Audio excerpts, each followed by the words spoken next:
are we at in society today? Come after me. I'm a man. I'm 40. Go ahead. Make my day. Every single week, I put my freaking heart and soul into this. I don't go out there and laugh. It's not funny. It's not fun. Nothing's funny to me. I don't want to go out there and get embarrassed on Monday Night Football in front of everybody. I think this is the beginning of a beautiful friendship. So ain't nothing changed from yesterday. Still the same person I was yesterday, and I got the same thing for you that I had yesterday. You know why I'm here. You play to win the game. You don't play to just play it. That's the great thing about sports. You play to win. And I don't care if you don't have any wins. You go play to win. When you start telling me it doesn't matter, then retire. Get out. Because it matters. So much to unpack over the weekend, all about the NFL playoffs that were dominated by defenses. How much did that either enhance or ruin your viewing pleasure? Welcome, everybody, on a Monday here on X's and Bros. Glad you're with us. We're brought to you by Mitch Lyons Wealth. Rams use overtime to clip the Bears 20-17. Harrison Mevis knocks home a 42-yard field goal to push LA to the NFC Championship game. Cam Curl was really the hero, had 13 tackles and a pick in overtime. Really impressive interception that had everybody wondering, was that really on Caleb Williams or was that on DJ Moore with a poor route? It's a good discussion. It really is, because we always assume that interceptions are on quarterbacks, and that sure didn't seem to be the case there, although Caleb Williams, save for a couple of throws, wasn't all that great.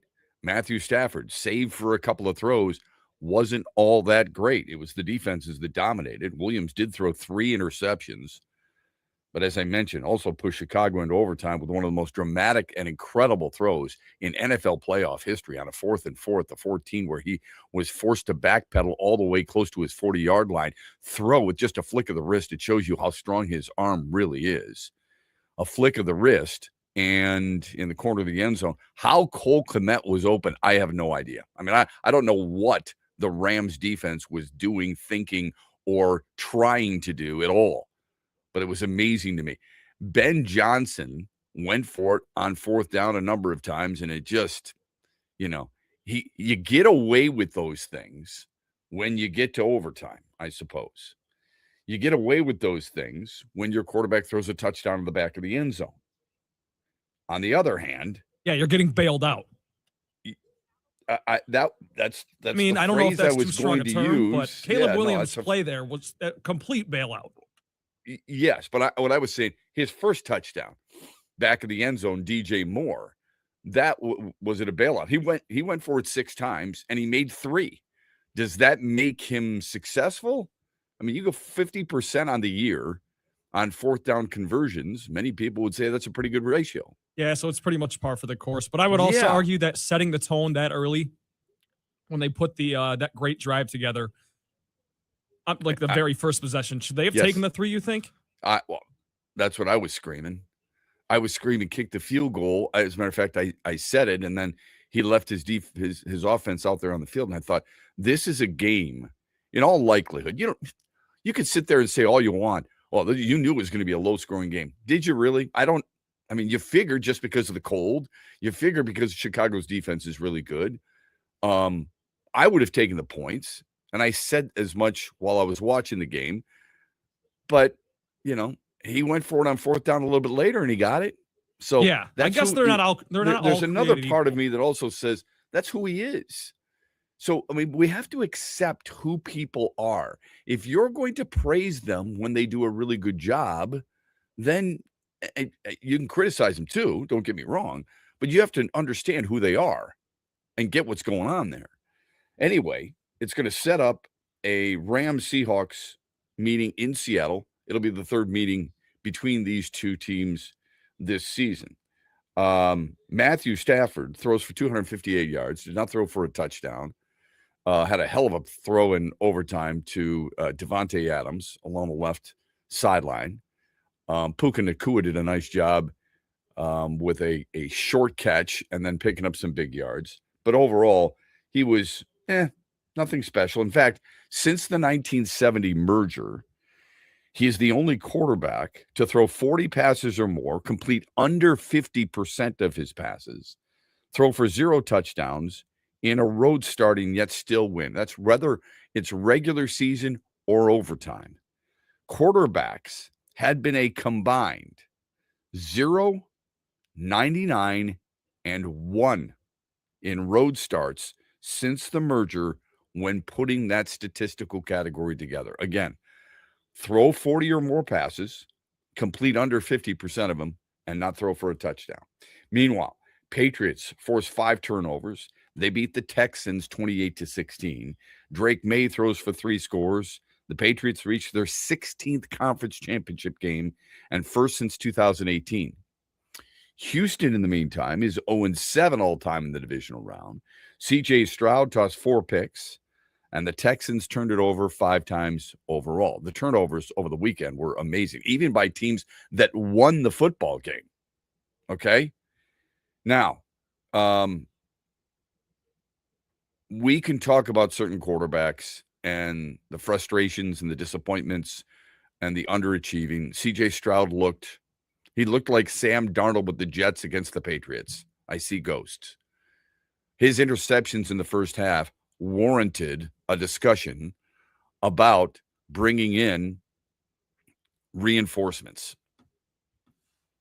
I hate to say that because here's a guy who, to a certain extent, got you there, right? I mean, he played well enough. It's more about the defense than Houston, right? It's much more about what they've been able to do. Just keep in mind, Davis Mills, who backs up C.J. Stroud, did have to start 3 games this year. And here's a guy who got the job done. He was 3-0. He threw for 915 yards, threw 5 touchdowns and only 1 interception. I'm not saying that's what you should have done. Should have been a conversation.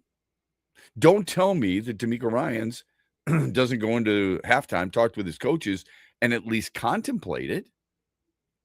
Doesn't mean you have to ride that throughout the entire second half, but there's something that you've got to get your offense going. You've got to find something. This is your last game of the year. You can't sit there and be too proud. And I, quite honestly, I don't mind C.J. Stroud at all. He seems like a grade A person, but he was awful, simply awful. The Patriots getting a little bit of a break. Yeah, I mean, that's what it requires sometimes. They played what most would consider one of the easiest. I read the other day, they had the easiest schedule or 10th lowest strength of schedule in NFL history. 10th lowest strength of schedule. Played the Dolphins twice. They were 7-10. Played the Panthers, who were a game under 500. They played the Saints, who were 6-11. The Titans, who were 3-14. They played the Browns 5-12. The Falcons and Buccaneers, each 8-9. The Jets twice. They were 3-14. The Bengals at 6-11. The Giants at 4-13. The Ravens at 8-9. They played one winning team all year long going into the playoffs, the Bills. All right. Then in the playoffs, they got Justin Herbert, who has never won a playoff game and was without his starting tackles. Okay. But Chargers were able to get to the playoffs. So then they played C.J. Stroud, who struggled mightily, and now they get Jarrett Stidham because Bo Nix broke his ankle and is out for the rest of the year in Denver. Talk about a team that relies on its defense. So the lowest strength of schedule that any team has faced since 2007. If I'm in New England and I've got home field advantage and you're telling me that, I'm smiling ear to ear. It's the schedule you gave me. So what? Everybody else in the division had a similar schedule. Big deal. You move forward. Plenty more to come, including a new hiring in the NFL, a preview of the national championship game, a hell of a win for the Wings, and our Mitch Lineswell poll question. He joins us at 7:18. We've got Hero and Heel at 8:18. Hope you can join us for that. And we replay our interview with Bryant McKinney, the former national champion, on the day of the national championship game. This is X's and Bros on the Michigan Sports Network. Hey guys, Mitch Lyons here from Mitch Lyons Wealth. In my NFL days, creating a solid game plan was crucial for a successful outcome on Sundays. In retirement, the formula to succeed is no different. A game plan to win retirement takes proper preparation and attention to detail, taking into account growth, protection, Social Security, healthcare, and securing lifetime income. Are you convinced your current plan can get you where you want to be? Or perhaps you don't really have a plan? That's okay. Make this year the year you take action. Put the pros at Mitch Lyons Wealth to work for you and let us help construct your retirement of steel. Get our free retirement toolkit that includes my book, Retirement of Steel, along with guides on taxes, Medicare, Social Security, and more. Text STEEL, S-T-E-E-L, to 844-86-STEEL. That's STEEL to 844-867-8335. Again, STEEL to 844-867-8335. Or go to MitchLyonsWealth.com, your best game plan to protect, grow, and win retirement. Save a good deal more during the Meijer Dollar Deal Sale, January 7th through the 20th. Shop the entire store and choose from hundreds of items, all $1 each. Fill your basket with favorites like Kraft Macaroni and Cheese, Sparkling Ice Sparkling Water, select varieties of seedless cucumbers, and Meijer Facial Tissue. The Meijer Dollar Deal Sale. That's the good life, a good deal better. And don't forget to stop by the Meijer Pharmacy for your flu shot. Available today while you shop. Exclusions apply. See Meijer.com for details. From Grand Rapids, Kalamazoo, Muskegon, Petoskey, Charlevoix, Traverse City, Cadillac, Lansing, and beyond, you are listening to X's and Bros with Matt Shepard only on the Michigan Sports Network.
Like, it's not an option to throw it down. So I called a timeout to try and get the process to slow down, because it seemed like the process was not slowing down. It was a rather rapid unfolding of the review, if there was a review. And so I called a timeout to try and slow it down. It would seem logical to me. It would seem logical to me that it make a lot of sense that the head official would walk over and want to go and take a look at it, just to make sure that everybody from here who is in the stadium to there are on the same page. That's too big of a play, in my estimation, too big of a play, and in a play that decided the game potentially as well, to not even slow it down.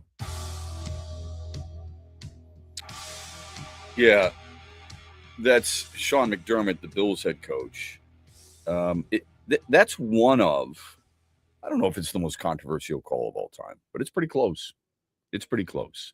He's referring, if you missed it, he's referring to Josh Allen in overtime, a throw to Brandon Cooks that sure looked like it was a catch and down with a left knee.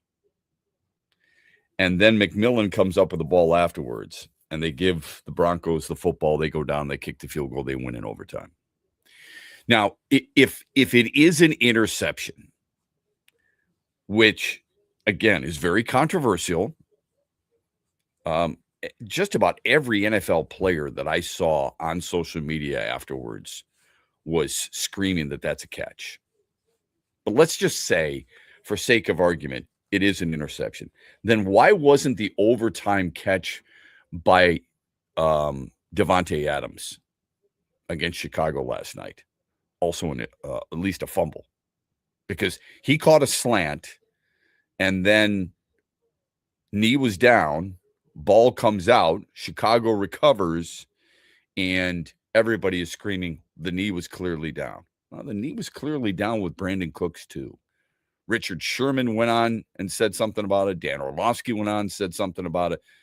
Just about every single NFL player that I saw had indicated that that was a ridiculous call. Now, it's controversial, if nothing else.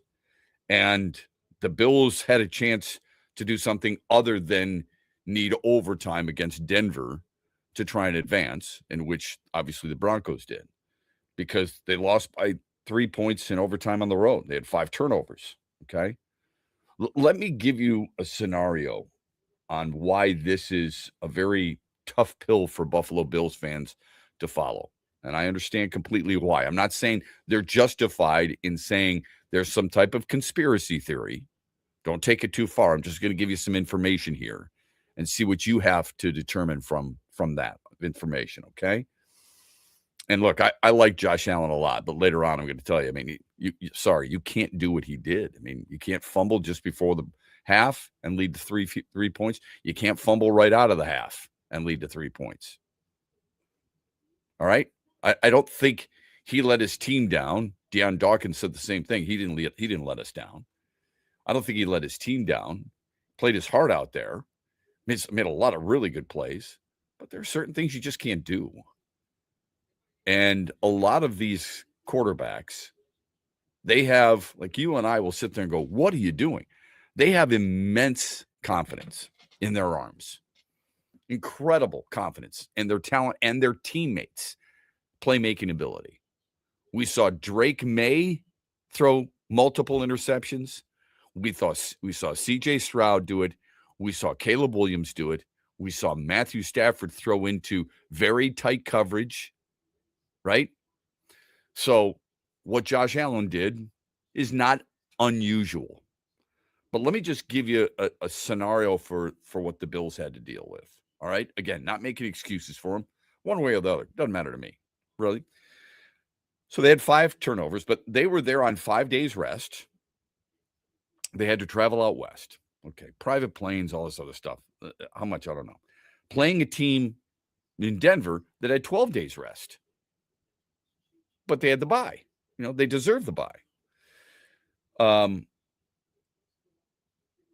Buffalo's beat up, second most injured team in the league, against a team that is really healthy. They had backups, Savage and Jackson, allowed TDs in their secondary. They had 100 more yards and 12 more minutes time of possession. They allowed only 41 yards rushing to running backs. That's, obviously not Bo Nix. No call on the Riley Moss on Brandon Cooks, even though many people felt like it was a clear defensive pass interference earlier in the game. Thought the Cooks catch really was a catch. Instead, it was turned into an interception. Then in overtime, those back-to-back defensive pass interference calls, to me, are egregious. This is what they're complaining about. There were no defensive plays called on Denver, even though they are the most penalized team in the NFL. That seems a little strange to me.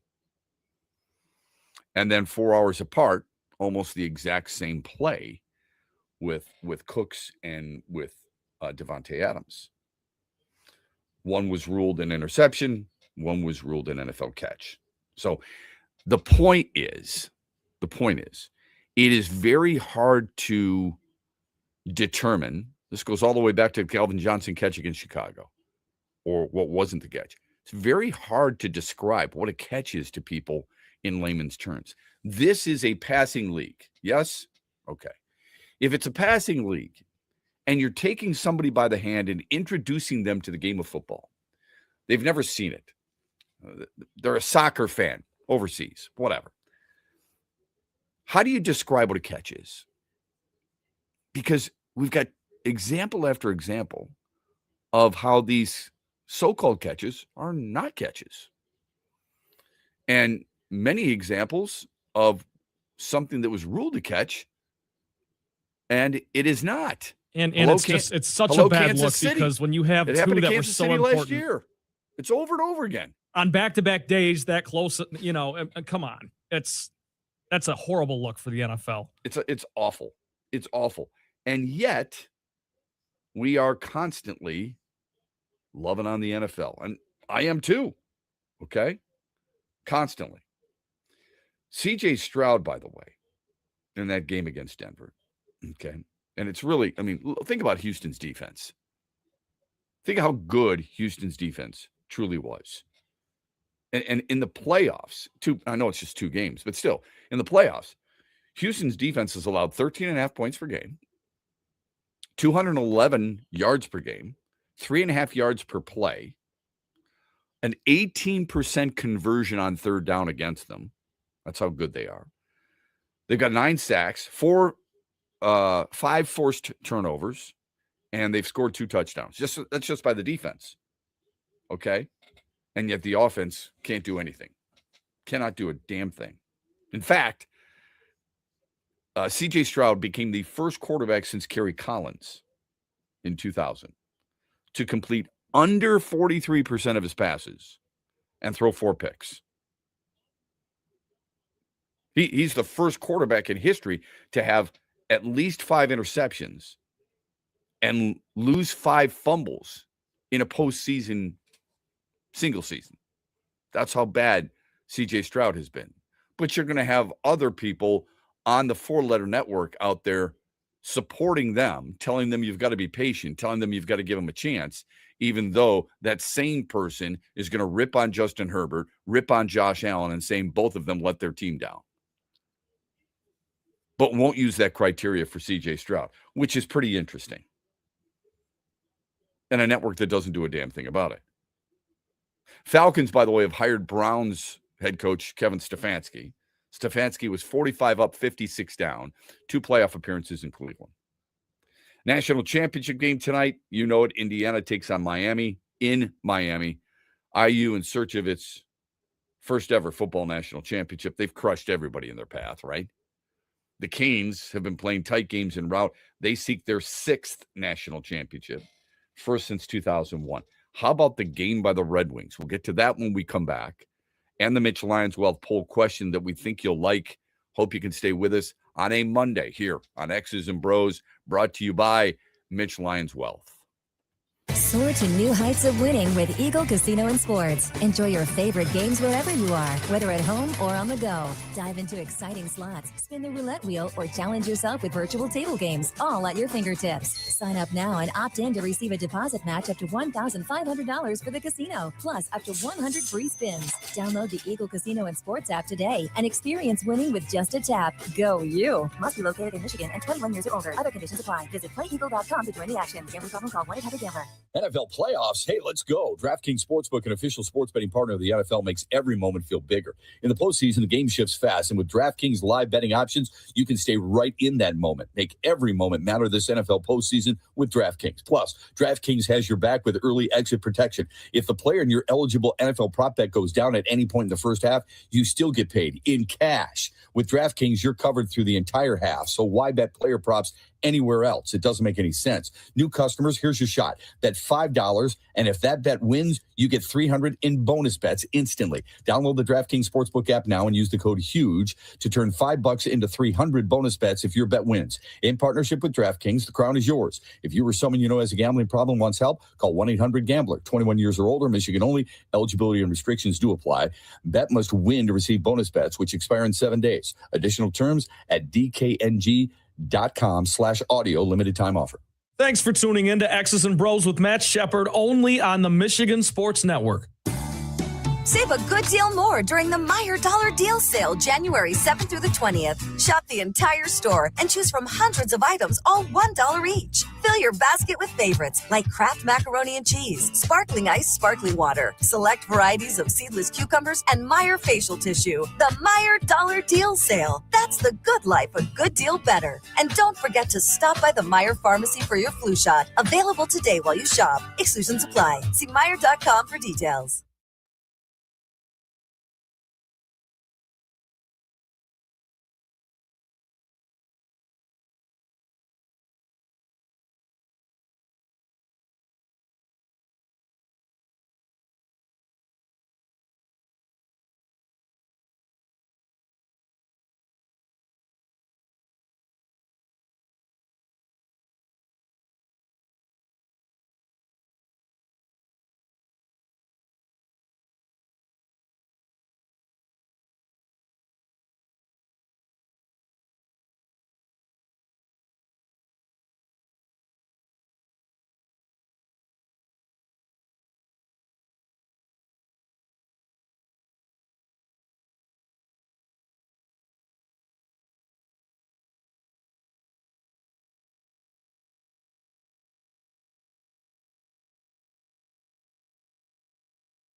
Huge 2 points. Obviously not the start we wanted, but to be able to battle back and get back in the game and win in overtime is huge, and huge for us to keep this rolling.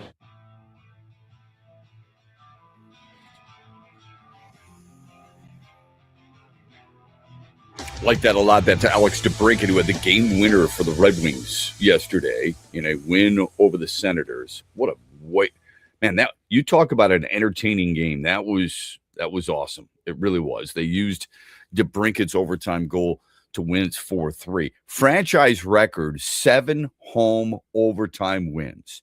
Detroit now has 30 wins on the year. That keeps them tied with Tampa atop the Atlantic Division. Their 30th win last year came February 28th, and yet it is January 19, and they already have 30. Alex Sandin-Pellikka, Lucas Raymond, James Van Riemsdyk with an unbelievable goal. You talk about top 10 plays between the legs to flip it in, to give Detroit the lead at that point. John Gibson wins his 6th in a row, and 19 on the year, third most in the NHL. The Wings have won 10 of their last 12 games at home. Really fun team to watch. It's awesome. Really cool stuff. All right, national championship game we know is tonight. We'll get to that a little bit later on. We will replay our Bryant McKinnie interview at 8:35. In case you missed it last week on Thursday, Bryant McKinnie, the former national champion, the former Super Bowl champion, the former 2-time All-American, the former Outland Trophy winner, and member of the Miami broadcast team, will join us 8:35 here on X's and Bros. Here's the Mitch Lyons Wealth Poll question. Who wins the national championship game tonight? Is it Miami or is it Indiana? Vote as often as you want at XB Mornings. We give you the results tomorrow in the 8 o'clock hour. We talked about the most controversial call, and then we just talked about the Red Wings and their success. And I love it. And sometimes, look, we do this in baseball season probably more than any other because it's weekly and it's an extended season, right? 162 games that will not be around next year for a long period of time because of all the stuff that's going on in baseball. But I digress. We do the power rankings. And it's a lot harder to find NHL power rankings than it is MLB power rankings or NFL power rankings or, quite honestly, NBA power rankings. There's just not a lot of websites that are dedicated to it. All right. But this will give you an idea. And look, I think Tampa is the best team in the East right now. The way they're playing, I think they're the best team in the East. Now, some people may argue that, oh, Shep, you don't love our team. Well, that's not true at all. Love the Red Wings. I just got done telling you how good I think they are. But, Tampa is unbeaten in their last 10. I mean, this is a team that is on an absolute roll, and they're a plus 46 in the goal differential. If you've listened to this show long enough, I think that's a big deal. I think goal differential, point differential, run differential oftentimes can help you tell a story about a team. I love what the Red Wings are doing. I tip my cap to what they're doing. They're unbeaten in 8 of their last 10. I just gave you some really good numbers. Dylan Larkin is an Olympian. Alex DeBrincat could arguably be an Olympian.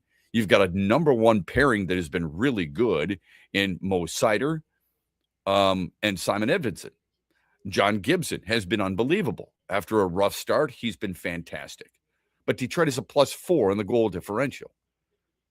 Tampa's plus 46 is second only to Colorado's. And Colorado's the best team in hockey right now. So it's not a knock. It's just an observation. Okay?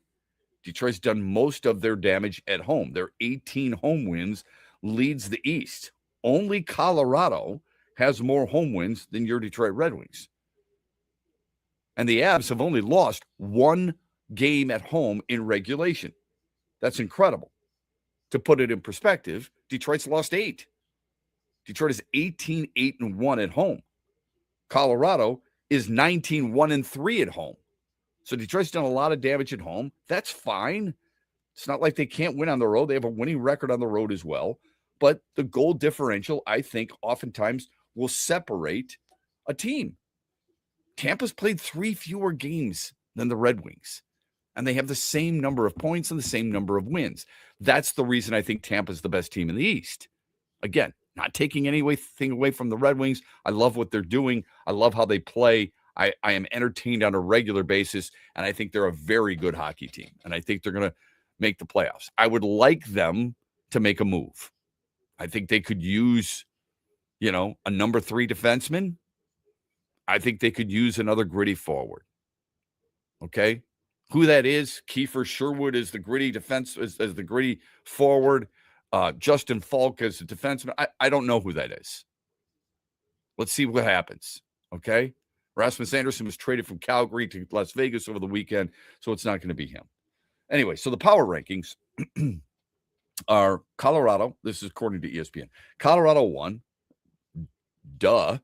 No kidding. I mean, their points percentage right now is at 82%. It's crazy.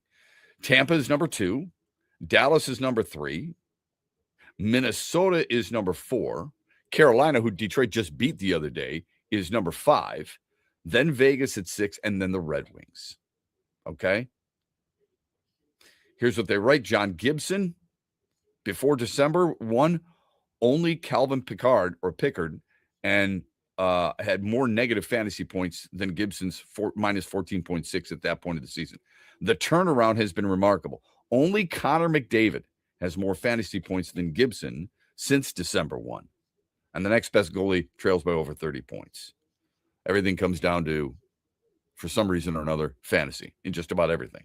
Right behind them is the Montreal Canadiens. It shows you, and the Pistons are getting a lot of top 3, top 5 votes in their power rankings, and rightfully so. It shows you how much national attention some of our teams are getting. And I think it's fantastic. It doesn't necessarily convince me that I'm right, but look, everybody wants some validation.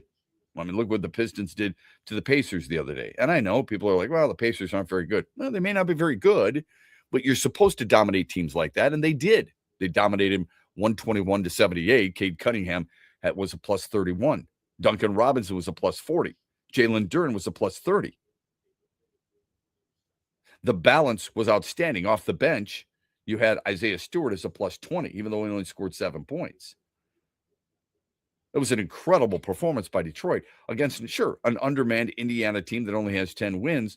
The point is, when you're that good or think you're that good, you're supposed to kick the crap out of teams, and they did just that. So kudos to them. We've got 2 teams right now that are outstanding, just super fun to watch. I would say this regarding the Pistons. I saw an article over the weekend by a guy who's been on our show before, Omari Sankofa from the Detroit Free Press, and he gave out the midseason grades. I think it's one of those things, at least in talking with many writers over the years, they don't really enjoy doing it. But they know it gets clicks, and they know their editors call for it. So they have to do the midseason grades and then the postseason grades. All right? So I don't know if Omari likes it or doesn't like it, but that's the genuine gist I get from a lot of the writers when it comes to this assignment. So Detroit now, I mean, Detroit's on a pace to win, 62 games, I think. In that article, if I asked you, we all know that Cade Cunningham is the Pistons' best player. That's really not close. We should know that he's one of the best players in the Eastern Conference and the NBA. He's one of the best players in the world. Fair? Okay. What would be the grade you give him? What would be the grade if somebody said to you, fork to nose, okay, I want to know what grade you would give Cade Cunningham at this stage, knowing this team, he's a major reason. He's missed some games with injury, but knowing this team already has 30 wins, okay, knowing that he's in the MVP conversation, I don't know if he's the front runner yet or not, but he's in the MVP conversation, knowing that he's top 15 in scoring at 26 points per game, and he's top 3 in assists at 9.5 per game. Unfortunately, I don't like the turnovers. He's second in that regard. I'm not happy about that. I brought that up a year ago, but he's 4th in double doubles, and He's a guy who everybody game plans for.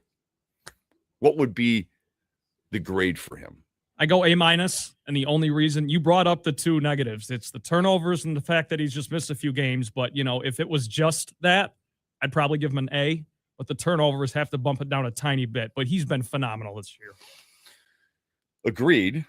I would too. And he's a treat to watch as well. It's not like he's boring. I think the A- is the right grade.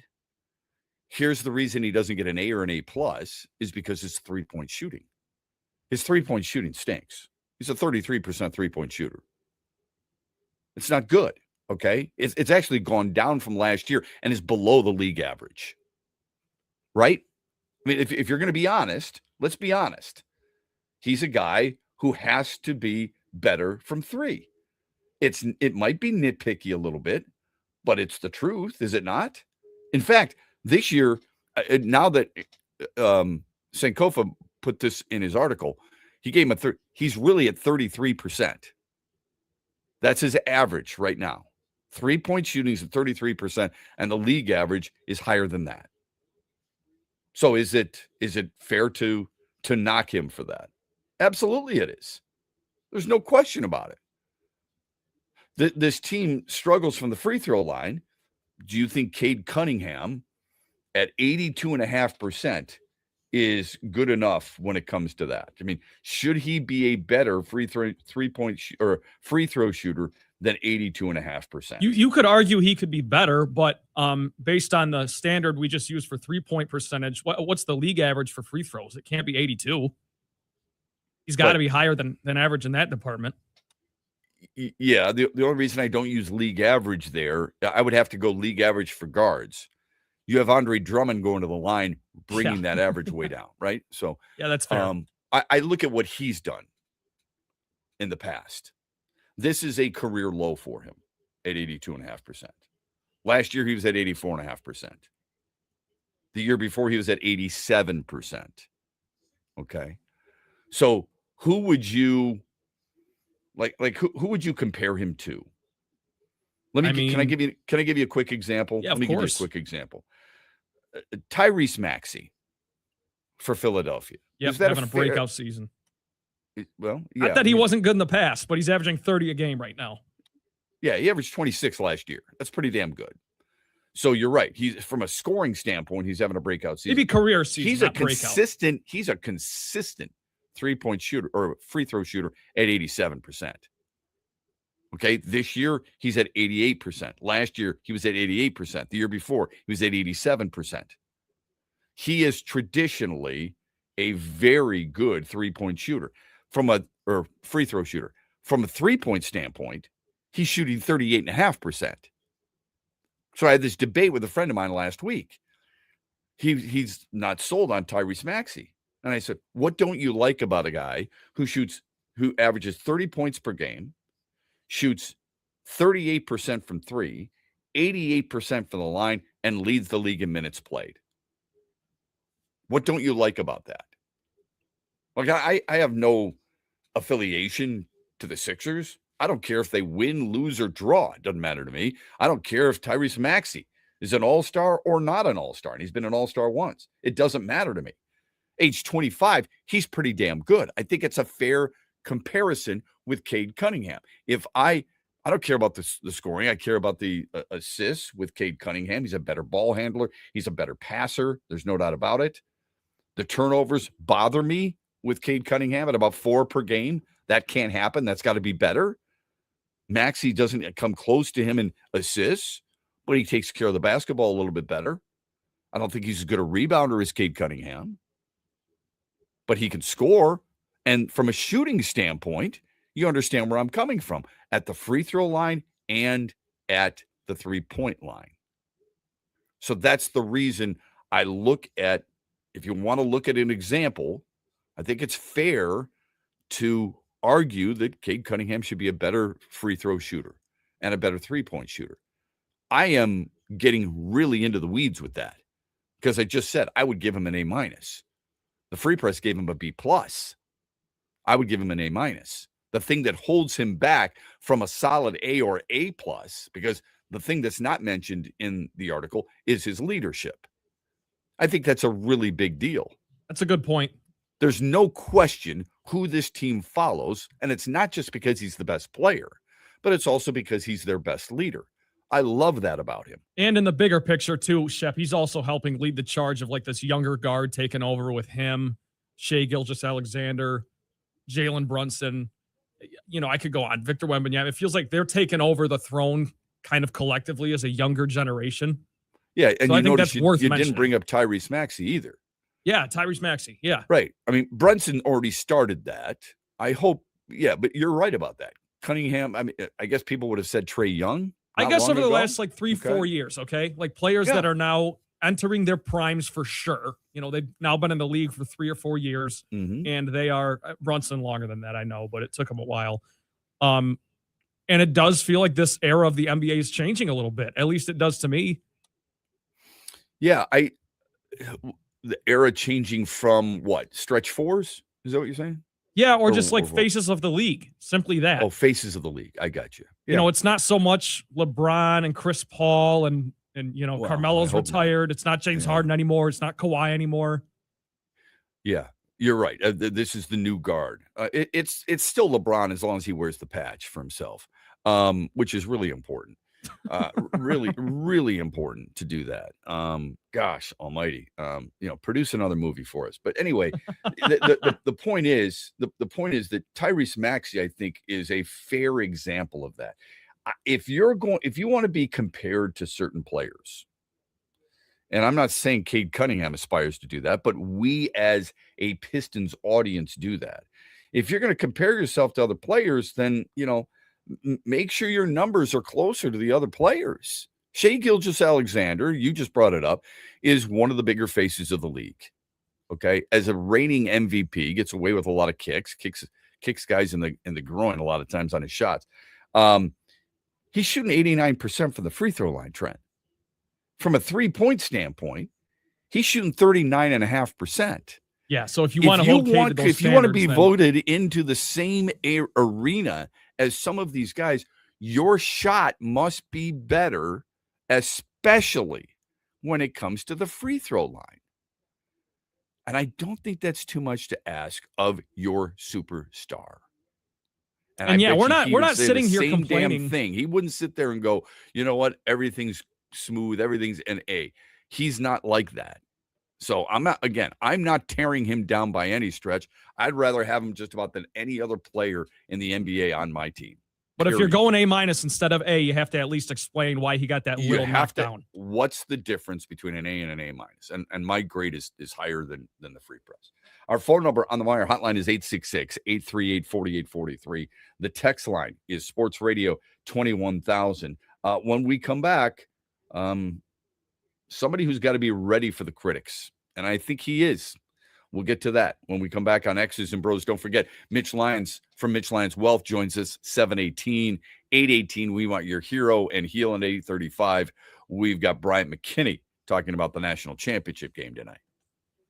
Hey guys, Mitch Lyons here from Mitch Lyons Wealth. In my NFL days, creating a solid game plan was crucial for a successful outcome on Sundays. In retirement, the formula to succeed is no different.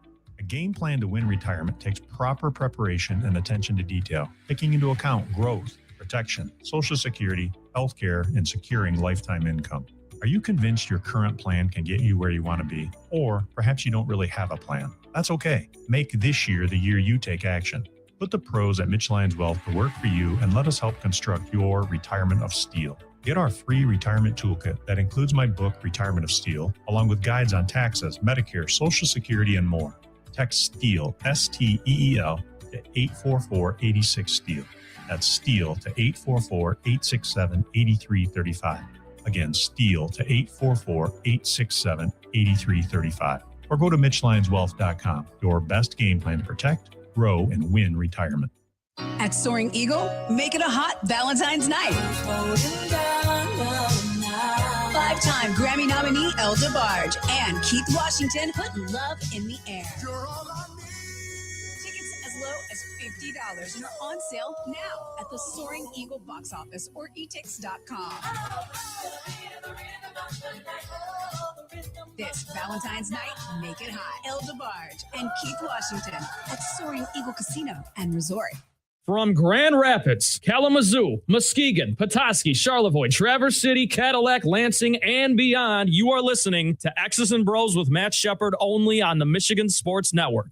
NFL playoffs. Hey, let's go. DraftKings Sportsbook, an official sports betting partner of the NFL, makes every moment feel bigger. In the postseason, the game shifts fast, and with DraftKings live betting options, you can stay right in that moment. Make every moment matter this NFL postseason with DraftKings. Plus, DraftKings has your back with early exit protection. If the player in your eligible NFL prop bet goes down at any point in the first half, you still get paid in cash. With DraftKings, you're covered through the entire half, so why bet player props anywhere else? It doesn't make any sense. New customers, here's your shot. That $5, and if that bet wins, you get $300 in bonus bets instantly. Download the DraftKings Sportsbook app now and use the code HUGE to turn $5 into $300 bonus bets if your bet wins. In partnership with DraftKings, the crown is yours. If you or someone you know has a gambling problem wants help, call 1-800-GAMBLER. 21 years or older, Michigan only. Eligibility and restrictions do apply. Bet must win to receive bonus bets, which expire in 7 days. Additional terms at DKNG.com/audio. Limited time offer.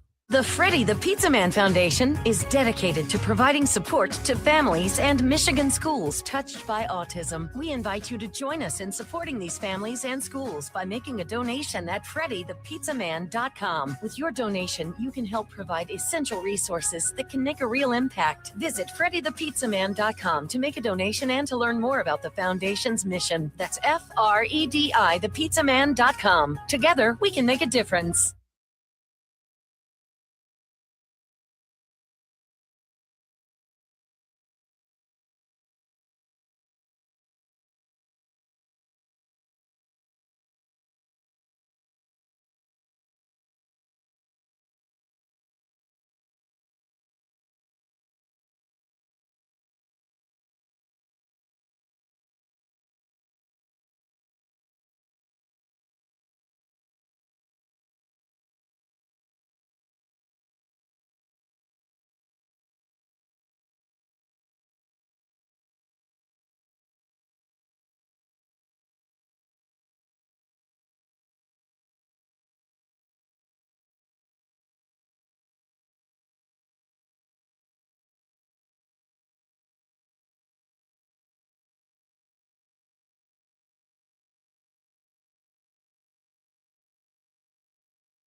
At 18 after the hour, we'll visit with our friend Mitch Lyons Wealth, and MitchLyonsWealth.com. It's Mondays with Mitch at 7:18. Looking forward to that for sure. We know over the weekend that the Bills lost. We know that Josh Allen now has to answer to even more critics, and he should have to answer to the critics. Josh Allen is, I think, a supremely talented player. I think most people would love to have him as their quarterback. Not making it's hard to describe somebody who's that good but that unsuccessful in the playoffs. With this sample size we have now, it's not like this is year 3 of this happening. And not make excuses for him. All right?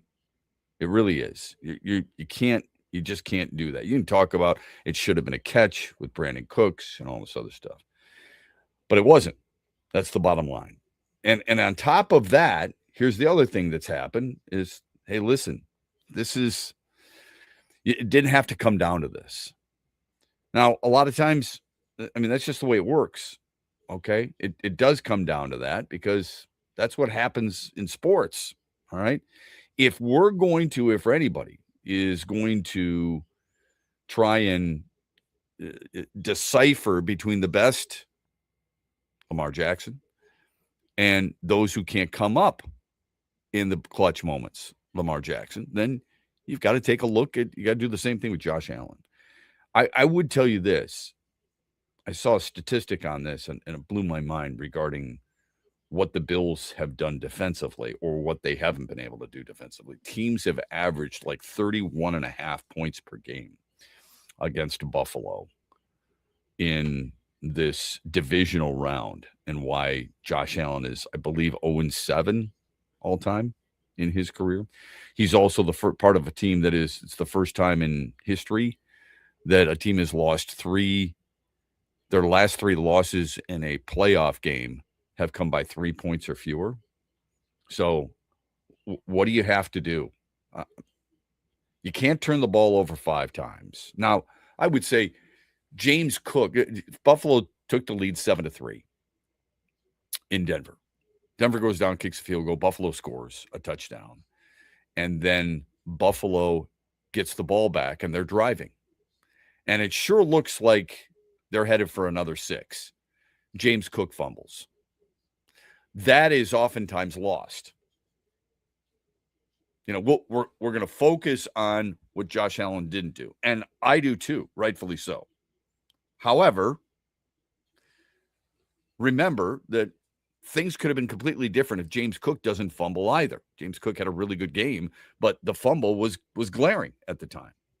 And we can use the excuse all we want. He didn't have a number 1 wide receiver. Oh, well. I mean, you got to the playoffs without a number 1 wide receiver. Who says you can't win in the playoffs without a number 1 wide receiver? And by the way, even without a number 1 wide receiver, you were knocking on the door and arguing, and rightfully so, that the Cooks catch was a catch and that you would have been in a position to win the game. But you didn't. Okay? It feels like when you're ending the half on a fumble and you're stripped of the football to start the second half to give Denver an even bigger lead. I think that was 23-10. When you throw a pick immediately following a key defensive takeaway, it just felt like he was constantly digging a hole. And when the margins get as thin as they are in the divisional round, even as opposed to the wild card round, right? Because it's better competition. And I don't think it's a coincidence that he rolls in the first game and misses the mark in the divisional round. Yeah. And I like him a lot too, Shep. I love watching him play. 7 consecutive postseasons with him at the helm. All right. And that means that's pretty good.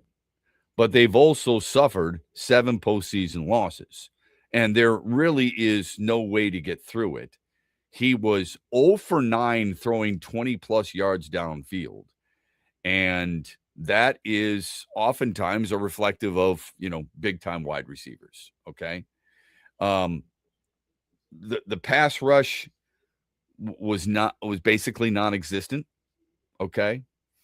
And there could have been some additional turnovers forced by the defense. If they didn't do much on their end either, forcing. But they didn't. But they dropped a couple of what would have been interceptions. Yeah, that is all really aside from the point, because whether we like it or not, and whether we think it's fair or not, the reason that we consider Josh Allen an MVP candidate on a regular basis, and the reason he makes as much money as he does, and the reason he's a face of the league and a star of the league, is because you're supposed to step forward in those types of moments. It was 2 weeks ago, we said the same thing about Justin Herbert. And I know we have criticized those who lay it all at the feet of the quarterback. Way too much credit when they win, way too much blame when they lose. But it's the way the sport has always gone. There's a reason it's the way the sport is always going to continue. I don't think, look, when everybody says what's a key to victory, what oftentimes does it come down to? It comes down to the quarterback and the decision-making. Caleb Williams might have been a reason that they forced overtime. He was a reason they forced overtime. He's also a primary reason they were put in that position in the first place, and the reason the Rams won the game. You know, Matthew Stafford didn't play great yesterday. I gave you the numbers earlier. You know, first quarterback in history to win a playoff game or any game, when you throw 40 passes or more, complete under 50% of them, don't throw a touchdown, but your team wins. Quarterbacks have been 0, 99, and 1 during that situation. But you know what he didn't do? He didn't make the big mistake. Now, it may not be sexy to say he completed less than 50%, threw for 258 yards and no touchdowns. That doesn't jump out at you. It doesn't make you go, oh, he's the player of the game. Somebody go give him a turkey leg. But what it does do is, in a situation like that, where the wind is gusting and the snow is falling and the temperatures are dropping, it does make you go, just don't give the ball away. Troy Aikman said it really well. And he said it, which game did they have? They didn't have the game last night. They had, was that the Houston game? That was the Houston game. He said before the game, if you are punting at the end of your possession, it's not necessarily a bad thing,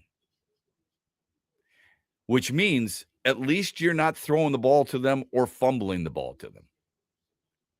And that's a good thing, right?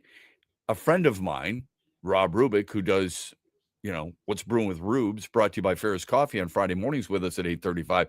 He always says, if you're kicking at the end of a drive, you should be happy. In other words, you're either kicking a field goal, kicking an extra point, or punting the ball, because it means you haven't turned the ball over. That's how important it truly is. It's vital, especially in the playoffs. Sometimes you can get away with it, Drake May, but oftentimes you cannot. Josh Allen, C.J. Stroud. Treasure the basketball in basketball, treasure the football in football, and you're going to be in good shape. Our phone number on the Meijer Hotline is 866-838-4843. You can text our program, Sports Radio 21,000.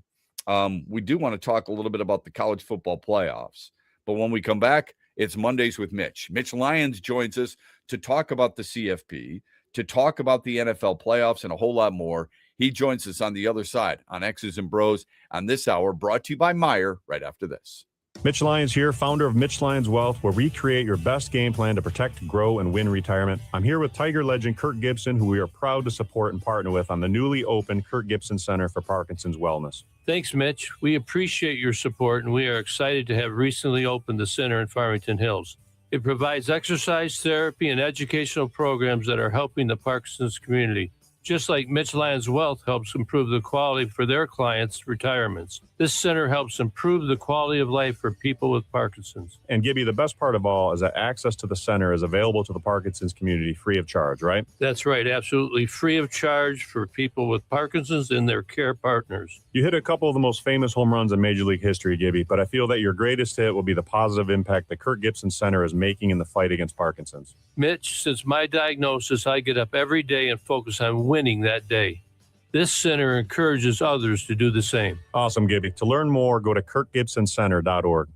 Make sure you listen weekly to our Moving Ferris Forward interviews with Ferris President Bill Pink and other leaders who are moving Ferris forward. Find out more about Big Rapids and Ferris and what they have to offer at ferris.edu. Ferris Coffee has been family owned and operated for over 100 years. Its popular Den Blend and Dark Roast is more than coffee and more than the official coffee of the Detroit Lions. It's a call to rise. Ferris Coffee and the Lions are the perfect match. They embrace those who show up early, cheer loud, and never back down. Den Blend is perfectly roasted in Grand Rapids and provides the ultimate fuel for fans who wake up and roar. Whether you're tailgating at the game or cheering from your couch, Den Blend is your go-to coffee for your game day ritual. Van Andel Institute Purple Community is a grassroots fundraising network powered by the dedicated volunteers who support VAI's mission to improve human health now and in the future. When you raise funds through the Van Andel Institute Purple Community, 100% of the proceeds go directly to the Institute's research into diseases like cancer and Parkinson's, as well as VAI's science education programs. Learn how you can get involved at purplecommunity.org. Save a good deal more during the Meijer Dollar Deal Sale, January 7th through the 20th. Shop the entire store and choose from hundreds of items, all $1 each. Fill your basket with favorites like Kraft Macaroni and Cheese, Sparkling Ice Sparkling Water, select varieties of seedless cucumbers, and Meijer Facial Tissue. The Meijer Dollar Deal Sale. That's the good life, a good deal better. And don't forget to stop by the Meijer Pharmacy for your flu shot. Available today while you shop. Exclusions apply. See Meijer.com for details.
Always enjoy our Monday conversations with Mitch Lyons, our friend from Mitch Lyons Wealth.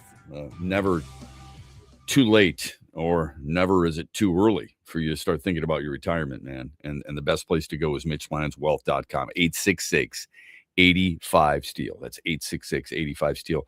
That's how you get a hold of him. You can sign up for the free newsletter. You can pick up his book, Retirement of Steel. You can check out the docuseries, Retirement Deception, in which he is an expert in it. And he joins us here on X's and Bros. Always enjoy the football discussion as much as, the fact that he gets a chance to help you get ready for your retirement. Mitch, good morning to you. Hope you had a good weekend. What are your thoughts on the divisional games? Anything stand out to you other than the fact that the defenses were really good and the quarterback play was substandard? Yeah, it was a little surprising, right? I mean, some of these big-time QBs that we've come to know and love didn't necessarily look that great. I'm talking Josh Allen. I'm even talking Matt Stafford, right? These are two guys that have been around the block, and neither one of them look great. And I'll say it's a lot of the same thing that we talked about with Jared Goff and the Lions. When you pressure a good quarterback, he doesn't look as good. And you saw that really with Stafford, right? I mean, throwing less than 50% completion rate. They were getting pressure on him, but he found a way to win. But yeah, across the board, not the quarterback play I expected. What does Houston do about C.J. Stroud? I mean, here's a young man who I like. I mean, forget the fact that he went to Ohio State. I like the way he handles himself. I do. But his numbers and what he has done in the playoffs specifically are unacceptable. When you have a guy who has, the first player to ever throw 5 or more interceptions, 5 or more fumbles in a single postseason, and a primary reason his team was unable to advance. If you're Houston, what do you do about it?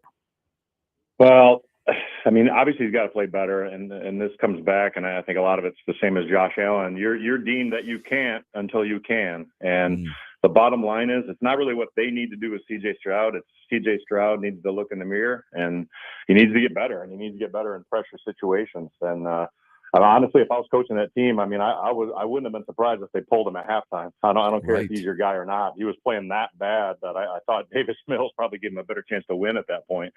You just can't turn the ball over that much and expect to win a game. I don't care how good your defense is when you put them, with their backs in the shadow of the goal line time after time. It just doesn't help the cause at all. What does that do to a team when your starting quarterback and your captain is pulled? We saw it in Kirk Cousins a year ago in Atlanta. He handled it like a true pro as usual. And look at what he has done since. And by the way, he did a really nice job on ESPN over the weekend as well. It was CBS. What does that do to a team when your starting quarterback or your captain is pulled at halftime of the biggest game of the year? Well, I mean, it certainly raises an eyebrow, and you're like, holy smokes, right? I mean, it would have been in some ways a surprise, but in the other ways, it's like, all right, man, next guy up. We got to have somebody that can, help us get to where we are. And I think, if Davis Mills had come in and moved the chains a few times, it's, hey, whatever it takes, and we move on. But when you're playing as poorly and turning the ball over, you just can't win in the NFL when you turn the ball over, and the stats don't lie about that. It's just, regardless of how the team felt, I mean, I think you had to do what was in the team's best interest. And at that point where C.J. Stroud is in a mental case, I think you needed to make that change. Mitch Lyons Wealth, joining us here on X's and Bros. It's Mondays with Mitch. He joins us every Monday, 7:18. John Harbaugh hired in New York, Kevin Stefanski in Atlanta, one of your old stomping grounds. What do you like about your former team, the Falcons, going with Stefanski? And who do you fit your other team in Pittsburgh now that Mike Tomlin has moved on? Yeah, as far as the Falcons, I like Stefanski going there. I think he's a good coach. I mean, he was two-time Coach of the Year in Cleveland, which isn't exactly a hotbed of great culture and organization. So I think it could be a situation. I think a lot of people forget that there was once a great coach that coached in Cleveland named Bill Belichick, and once he got put in a different venue, he looked like he maybe was a pretty good coach. So I think Stefanski with the right culture. I love the hire they did on there, bringing Matt Ryan back into the organization. I think they've got some weapons on there, obviously with Bijan and Drake London, and obviously they got to figure some things out at QB with Penix being hurt and Kirk on his last year, his contract. And I agree with you. I thought Kirk did a great job, and that'll be his next payday when he decides to stop playing. He'll be in the TV studio. So, for sure. But yeah, I like the Stefanski hire. Yeah, I love Kirk Cousins. I've always liked him. I think he's a class act. I think he's the true definition of a leader, and I think he's going to be really, really good on game day or wherever he goes. When you see the national championship game tonight, you got Miami as a 10 seed, and you get, of course, Indiana. Who do you like and why in Miami? I like Indiana. I like them, period, because I think they're the best team in college football. But yeah, it's hard not to like the Mendoza story. I mean, it's amazing. The Signetti story. It gives every program around the country hope that you can turn it around in short order. And me being a Spartan, I'm looking at it the same way. I'm like, hey, man, if Signetti can do it down there with a team, a school that has been a basketball school forever, that's never really had success in football to speak of, and he can do this in 2 seasons, it really gives you hope. And so for that, I love the story, and I think Indiana will get it done, and I'd like to see them get it done. Even if they don't complete the deal, but let's say they do. Let's say they become the first 16-0 team since I think it was the 1894 Yale Bulldogs, which is crazy. And Miami is playing their 17th game, which is an NFL schedule, which also is crazy. But even if they don't get it done, how do you think this has changed the college football landscape in general? Well, I think it speaks to what I was just saying, right? I mean, it shows you that with NIL and the transfer portal, it's completely changed the landscape of college football. You can turn things around quickly. It's pro football. You can go out there and throw dollars around and build your roster. And the great thing is nobody's signed to a long-term contract. You can go get anybody you want. I don't think it's great for the game, honestly, but in terms of a football team and a coach trying to turn things around, it's fantastic. If you've got the resources, if you're alumni based and your NIL group will throw the dollars, it can be done. And I think he's shown that for sure. I was thinking about you the other day because somebody asked Carson Beck if he's going to class. Did you see this? And Carson Beck's response was, no, I don't go to class. I graduated 2 years ago. Heck, he probably has kids. Yeah, married, no kidding. Family of 4. Yeah, got a nice house down the street. Yeah. It's a bad look, but at some point, shouldn't we just, I don't want to say lie, but shouldn't we just say, hey, you know what? I'm working toward my master's. Shouldn't be doing something that legitimizes the fact that you're still a quote unquote student athlete, even though we know that's a bunch of bunk? You know, I'd rather just have them say, hey, these are not student athletes. They're employees of the university or 1099 contractors, and this is pro football. Because that's exactly what it is, Shep. We can all sugarcoat it. But when kids are playing for 5 schools in 5 years, they're not graduating in 5 years. There's no way all those those credits are transferring. And are they on pace to graduate? This is pro football, and I think we just need to start calling it that and accept the fact that these guys are representatives of the university, but they are not there first and foremost to be students. They're there to be athletes, and the bulk of them are there to get paid. Not all of them. I mean, some kids are never going to see a cent, and they're happy to be there and play for the old pride of the university. But those days, for the most part, are long gone. Can we talk later in the week about the Final Four in the National Football League and get your thoughts? We'll do that later in the week. Is that all right? Yeah, I'd love to. I love this time of year, Shep. I'll be here. Okay, sounds great. Thanks, as always, Mitch Lyons Wealth, and MitchLyonsWealth.com, the former tight end for the Atlanta Falcons, Pittsburgh Steelers, and, of course, the Michigan State Spartans. We're back after this. Soar to new heights of winning with Eagle Casino and Sports. Enjoy your favorite games wherever you are, whether at home or on the go. Dive into exciting slots, spin the roulette wheel, or challenge yourself with virtual table games, all at your fingertips. Sign up now and opt in to receive a deposit match up to $1,500 for the casino, plus up to 100 free spins. Download the Eagle Casino and Sports app today and experience winning with just a tap. Go you! Must be located in Michigan and 21 years or older. Other conditions apply. Visit playeagle.com to join the action. Gambling problem? Call 1-800-GAMBLER. Hey guys, Mitch Lyons here from Mitch Lyons Wealth. In my NFL days, creating a solid game plan was crucial for a successful outcome on Sundays. In retirement, the formula to succeed is no different. A game plan to win retirement takes proper preparation and attention to detail, taking into account growth, protection, Social Security, healthcare, and securing lifetime income.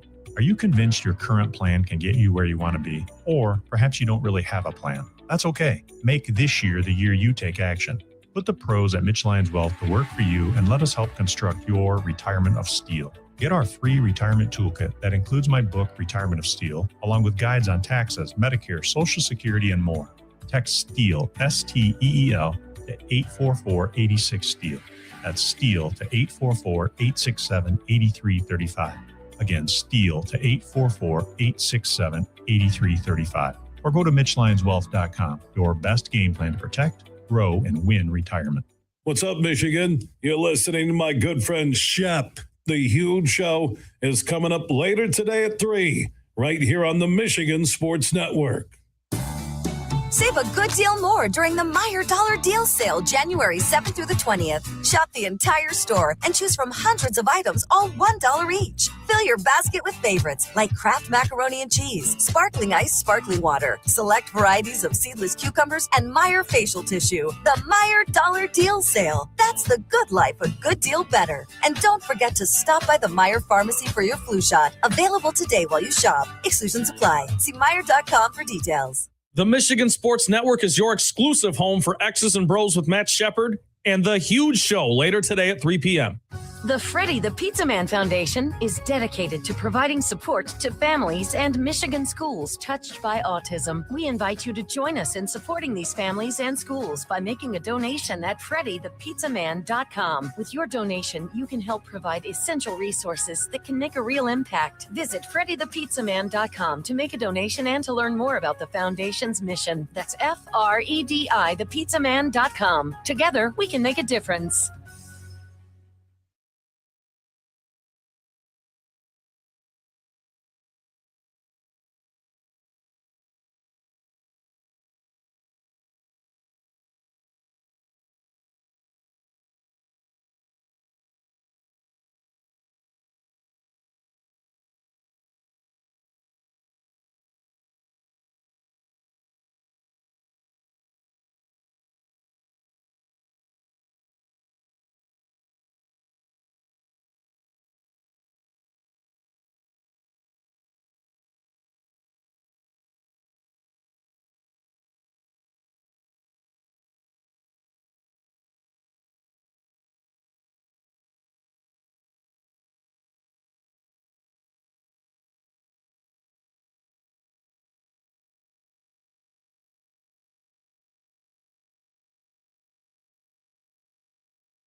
Just out of curiosity, Trent, how many players do you think have ever won the Heisman and a national championship in the same season? It's a really tough question. In the same season? In the same season. Not easy. This is not easy.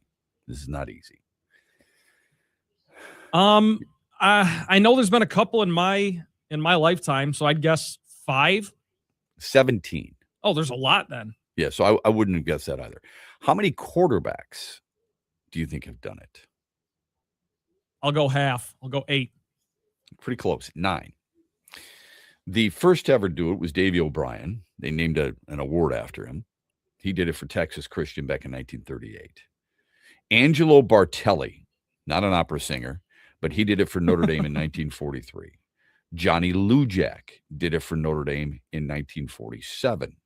Charlie Ward did it in 1993.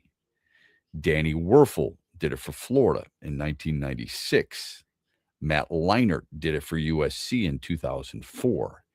Cam Newton did it for Auburn in 2010. Jameis Winston did it for Florida State in 2013. And Joe Burrow did it in 2019 as a member of the LSU Tigers. So the ones from Cam Newton on, I remember very clearly, and that's kind of what I based my guess off of. But I should have realized, they've been giving this thing out since the 30s, so bump up the guess a little bit. Let me give you the guys who failed to do it. Had the chance to do it, but failed to do it. You ready? One is a quarterback for Carolina, Bryce Young, when he went to Alabama. Marcus Mariota failed to do it for Oregon in 2014.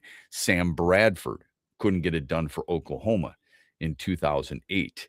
Troy Smith failed to finish the deal when he fell apart against Florida in 2006. Jason White could not complete that dual threat in 2003. Eric Crouch in Nebraska in 2001, and Chris Winkie for Florida State in 2000. Won the Heisman, could not win the national championship. That year, he led the Seminoles to the Orange Bowl, but lost to Oklahoma. Threw a couple of picks in that championship game, even though he threw for 274 yards and over 4,100 yards on the year.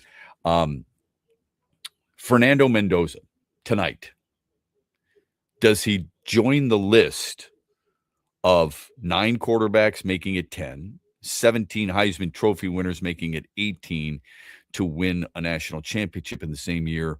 Or does he join the group of Bryce Young, Eric Crouch, Chris Winkie and company as those who got one hardware but couldn't finish the other? I think Indiana wins tonight. I do too. I just don't know what it looks like. Miami's got a really good defensive line, man. I think what's the line on Soaring Eagle Casino? It's about, I think it's 8.5. 8.5 is what I have. Yep. Yeah. I would probably give the points. I think Indiana is supremely talented. And even though Miami's defensive line is really good, Indiana's offensive line is pretty damn good and pretty damn big. And oftentimes that can make a difference. We'll see. I don't want to take anything away from Miami. Kudos to them. I got in a little bit of a debate with a guy on Saturday who was talking about Notre Dame. He went to Notre Dame. He went to graduate school at Notre Dame. So I should have seen this coming, and I did. I expected it, right? But I said he was like, I'm glad Notre Dame didn't play in a bowl game. Like, okay, whatever. I mean, to each his own.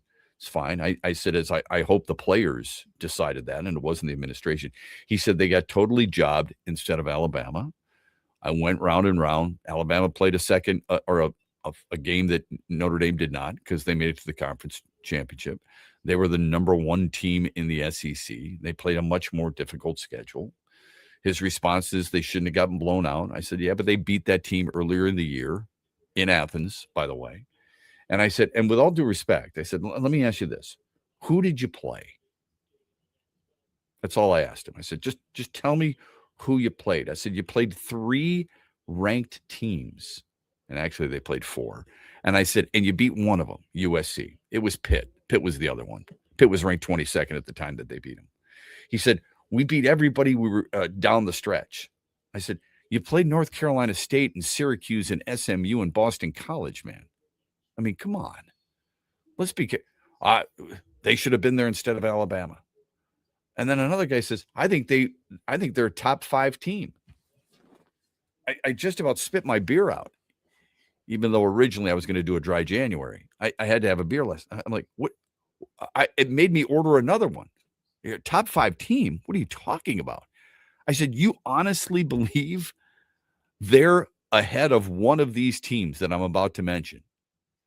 Ohio State, Indiana, Georgia, Texas Tech,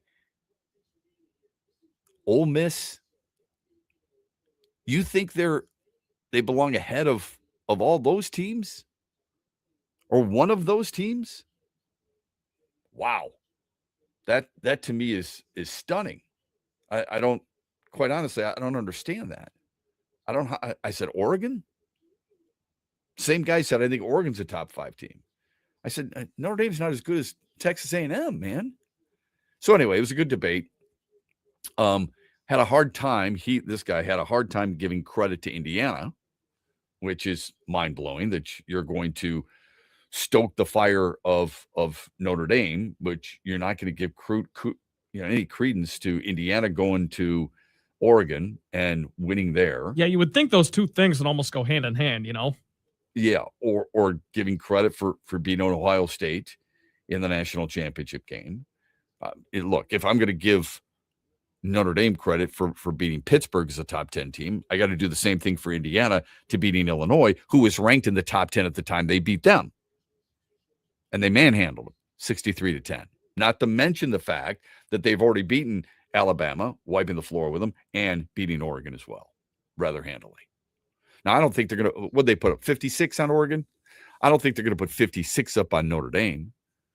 Wouldn't surprise me if they put up 30 on them. On Miami, you're saying? On Miami, yeah, I'm sorry, on Miami. Yeah, wouldn't surprise me one damn bit. Not at all. No, me either. So you like the 8.5? I do like the 8.5. I do. But could be way off base there, How much higher could I make the spread? Because you're allowed to do that on Soaring Eagle Casino and Sports. You can move the spread. How high would I have to go before you wouldn't trust it? Could I go to 11.5? I was going to say 10.5. I was going to say 10.5. So, I mean, yeah. Okay. I could see a score like 30-21 tonight. I could see a 21-13 score. I could see a 24-17 or 24-14 score. Anything so somewhere from 10 to 14. Like you think Miami keeps it within 2 scores around. Yeah. How high do you think it could go? I mean, I love Indiana tonight. I'd go all the way to -14, and I'd just stick with that number. That way, if the half doesn't burn me. But I think Indiana's going to win by 2 touchdowns tonight. Yeah. I think they're really good, man. I think their defense is kind of undersold, to be honest with you. I mean, we talk about Mendoza a lot, but their defense, I think they're going to be able to run the football. I think they're going to wear on Miami tonight. Yeah, I think so too. And I think that should be their game plan. Yeah, I just hope it's a really good game. Well, I mean, look, you said it should be their game plan. It kind of has been, right? I mean, Mendoza hasn't thrown it a lot, but he's thrown more touchdowns than he has incompletions. When I say that to you, when I tell you a quarterback has thrown more touchdowns than incompletions in the playoffs, wouldn't you want the football in his hand then? Wouldn't you want him throwing the ball? Yeah, but the way I read that is, yes, I get that. The way I read that is you establish the run, it opens things up, play action, all that. It makes it a lot easier for Mendoza to do that. Sure. But I hear you. Yeah. I think he's been extremely efficient. And I was laughing when people suggested that he could be the first overall pick. But considering his size and his arm strength is better than most people realize, his decision-making, it's hard to go against it. If this is a big if you need a quarterback. And we all know that this is not a very strong quarterback class. So it's a horrible quarterback. So again, I'm not dragging him down. I'm just saying if that's the case, and like you said, if you need a quarterback, sure. It's a horrible, horrible quarterback class.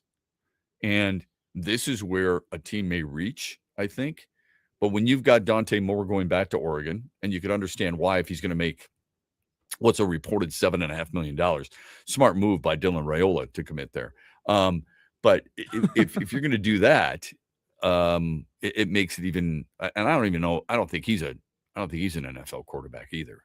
I really don't. How many of the guys coming out this year? Think about it for a moment. With all due respect to Carson Beck, how many guys would you want as your quarterback? Yeah, because Diego Pavia is another guy that had a fantastic season. He's not an NFL quarterback. No way. Oh, my God. Yeah.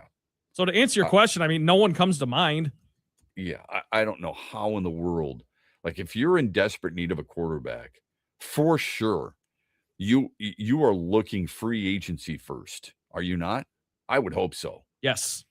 Because right now, if you look at this class, and sure, I get that, people are all over a guy like Mendoza. You win the Heisman Trophy. There's something to be said for that, right? I would hope so. Who would be, I mean, remember at the beginning of the year, everyone was touting Garrett Nussmeier as a possible Heisman Trophy candidate. How good was he this year? He was awful. Is Ty Simpson going back to Alabama? I don't know the answer to that yet. I can't recall. I think he said something about that he doesn't want to leave the way he did. Carson Beck. I mean, Caleb Kubnik. Are you kidding me? Cade Klubnik for Clemson was awful this year. I'd be interested to see. I don't know if Trinidad Chambliss wins his case against the NCAA, but if he's in the draft, is he ahead of Drew Aller from Penn State? See, I would say yes. Maybe that's absurd, but Trinidad Chambliss has the build more so than Aller does, in my opinion.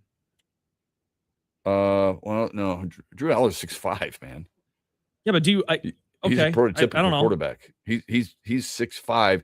Chambliss might be 6'1". I like Trinidad Chambliss. But for his skill set, I guess I don't know. If you marry the two, his skill set when he's that quick at just over 6 feet tall, and he's strong. Yeah. And he's got a nice arm. Yes. Yes, that's what I mean. Arm strength. And he moves. So just yeah. to that point. I'm not basing it on height. Don't get me wrong. Because otherwise, Talon Green, who's 6'4" and played at Arkansas, would go ahead of Trinidad Chambliss, and that's not what I'm suggesting. I just, when you say typical, 6 feet, 6'1" is not typical. But 6'5", but who's a better quarterback? Trinidad Chambliss. Who would you want under center? But I think that tells you something right there. Yeah. Of how weak the class is. How it pertains to the NFL. Like, you can be great on Saturdays and not be great on Sundays. We've seen countless examples, right? Right. I just, there's no way, if I'm in a situation and I got to look at Cade Klubnik or I got to look at Garrett Nussmeier and I got to look at Carson Beck, where I'm going, you know what, now's the time to take the quarterback of the future, folks, because I'm just not buying it. In fact, I would argue quarterback play recently has diminished greatly coming out of college. And you know what? I wanted to bring that up too, because if you can shelve the college part, because you and I both agree you'd probably look at free agency first if you're an NFL team. But these are the free agents, Shep. Daniel Jones, Malik Willis, Marcus Mariota, Russell Wilson, Joe Flacco, Carson Wentz. You know, it's not like it's not Aaron Rodgers if you want him. There's three guys. But I'm not wasting a first-round draft pick or even a second-round draft pick on any of these quarterbacks coming out of college. And to be clear, I wouldn't either. I completely agree. Yeah. I'm just saying, what is Mac Jones? Is Mac Jones a free agent, or is he still going to be in San Francisco? He's not. I'm not seeing him on this list. Okay. I mean, would you? So you said Daniel Jones, Malik Willis, two guys I'd definitely take. Marcus Mariota. And I'd take Marcus Mariota too. Now, Marcus Mariota might be one of those guys that you're just starting once in a while, and that's why he looks better. But it might be a little difficult. All right.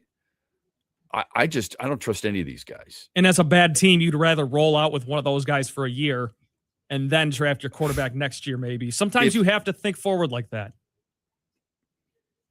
And yes, but when we talk about that, okay, I'd love to know what people feel like. I had this debate with my brother-in-law just the other day, and he said to me, you know, the same thing about the quarterbacks. And I said, well, who are those quarterbacks? Arch Manning, he said. Now it's going to be Dante Moore. Julian Sayin from Ohio State, right? Those guys would be part of it. Yeah. Lenora Sellers from South Carolina, right? Sam Levitt, maybe, from Arizona State, now LSU. Outside of that, DJ Lagway, I don't know. How many of those guys are going to be the next coming of Drake May? Yeah, and Drake May's the example to use because they went out and got Jackson Dart. Yeah, Jacoby Brissett, wasn't it, that year? Yes, I believe so. I want you to think about this for a minute. Drake May or Jarrett Stidham, one of those guys is going to a Super Bowl. One of them. Yeah, and you take Drake May for sure. Well, yeah, but they're going to a Super Bowl before Josh Allen, Dak Prescott, Lamar Jackson, Justin Herbert, or the Lions. One of those guys. I mean, Drake May is going to do that. Yeah, and the Stidham thing's a little misleading. Drake May's going to do that. Know. Well, it's misleading, but it's factual, is it not? Of course it's factual. I'm just saying it's not like a Jared Stidham-led team is going to the Super Bowl. Like, he gets the job because of those if he crappy gets circumstances. If he gets the job done, what difference does it make? No, I wouldn't take it. If they go out and beat New England, I'll take nothing away from him. Trust me. I'll be the first one to applaud because I think that's awesome. And the last thing I want to see is New England right back in the Super Bowl after a 5-year rebuild. I mean, think about this. Drake May with 15 wins matched Dan Marino, 84, Kurt Warner, 99, Russell Wilson, 2013, for most wins by a first or second year quarterback. He matched Hall of Famers. Russell Wilson, there's no guarantee yet, but you can make the case he's a Hall of Famer. He could get in. Kurt Warner's a Hall of Famer. Dan Marino's a Hall of Famer. Drake May is going to match that in all likelihood because I expect them to win in Denver. But one of those guys is going to a Super Bowl. And we as Lions fans, that's why I was rooting against Houston, quite honestly. I couldn't stomach if Houston had a chance to go to the Super Bowl and the Lions still haven't even sniffed it. And they haven't. They haven't sniffed it. Yeah, and Houston's a franchise. The Texans, at least, are a franchise since 2000, right? It's unbelievable. 90, almost 90 years longer. It's so frustrating for me. Watching the playoffs makes me even more frustrated than I was before. It's incredible. And I don't think I'm alone there. All right, 8:18, we've got Hero and Heel. We want your best and the worst of the weekend. And at 8:35, we replay our interview with Bryant McKinney. If you missed that last Thursday, we're going to replay it for you as he previews the national championship game. When we come back, the final results of our poll question, the daily wager, and a whole lot more, especially something that comes from one of the greatest linebackers of all time. We'll play that for you when we come back on X's and Bros after this. It's time to go on the court. DraftKings Sportsbook is an official sports betting partner of the NFL. Download the DraftKings Sportsbook app today and use code HUGE for a special offer when you sign up. That's code HUGE only at DraftKings Sportsbook. Trent Valley here, and Saturday night featured one of the most impressive Pistons wins on the season, opponent be damned. They got their 30th win and did so at the mercy of the last place Indiana Pacers, 121-78. Yes, that's a 43-point wire-to-wire victory in front of the home fans. The Pistons shot a stellar 47% from three and scored 34 points off turnovers. Just another sharpshooting, rim-running, defensive masterclass that this team now expects to put on. Individually, Duncan Robinson tied for the team lead with 16 points, along with Cade and Javonte Green. But Robinson also did so with a plus-minus of 40. They're back to work tonight against the Boston Celtics, who are back in second place in the East.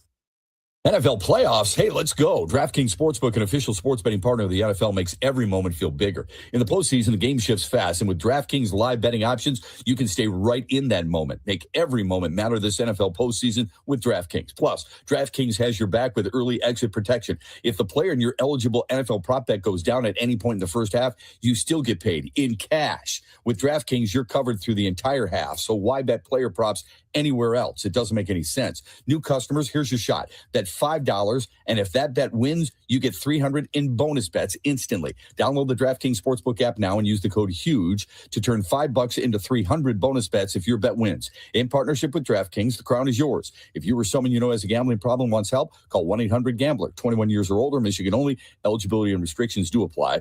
Bet must win to receive bonus bets, which expire in 7 days. Additional terms at dkng.com/audio. Limited time offer.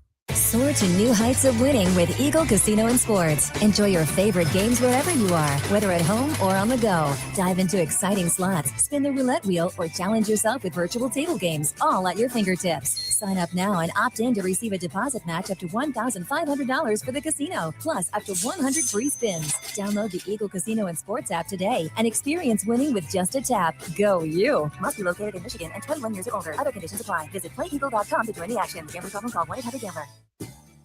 Save a good deal more during the Meijer Dollar Deal Sale, January 7th through the 20th. Shop the entire store and choose from hundreds of items, all $1 each. Fill your basket with favorites like Kraft macaroni and cheese, sparkling ice, sparkling water, select varieties of seedless cucumbers, and Meijer facial tissue. The Meijer Dollar Deal Sale. That's the good life, a good deal better. And don't forget to stop by the Meijer Pharmacy for your flu shot. Available today while you shop. Exclusions apply. See Meijer.com for details. From Grand Rapids, Kalamazoo, Muskegon, Petoskey, Charlevoix, Traverse City, Cadillac, Lansing, and beyond, you are listening to X's and Bros with Matt Shepard only on the Michigan Sports Network.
All right, final hour of the program here on this Monday. Thanks for being with us here on X's and Bros throughout the state of Michigan. This hour brought to you by Soaring Eagle Casino and Resort. I want to get to a few texts. Freddie has sent us some texts. Always appreciate his input as well. I do want to get to what one of the greatest players in the history of the sport has ever said about another player who's the greatest player in the history of the sport. First, let me just give you a quick update in case you missed it. Rams use overtime to clip the Bears 20-17. Harrison Mevis knocks home the 42-yarder to push LA to the NFC Championship game. Cam Curl had 13 tackles, 1 pick. Matthew Stafford, 258 yards, a clean game, but not a very good one. Chicago, their season is over. A team that relied on turnovers all year turned it over 3 times. Caleb Williams, 3 picks, even though he had what some are calling the throw of the century. It was unbelievable. If you haven't seen it, you got to see it in order to force it into overtime. Anyway, sets up the Rams and Seahawks, and for a third time, it'll take place in Seattle. Meanwhile, the Patriots force 5 turnovers, beat the Texans 28-16. Drake May throws for 3 scores. It's the 16th conference championship game by New England. C.J. Stroud tossed 4 picks in the game. It was rough.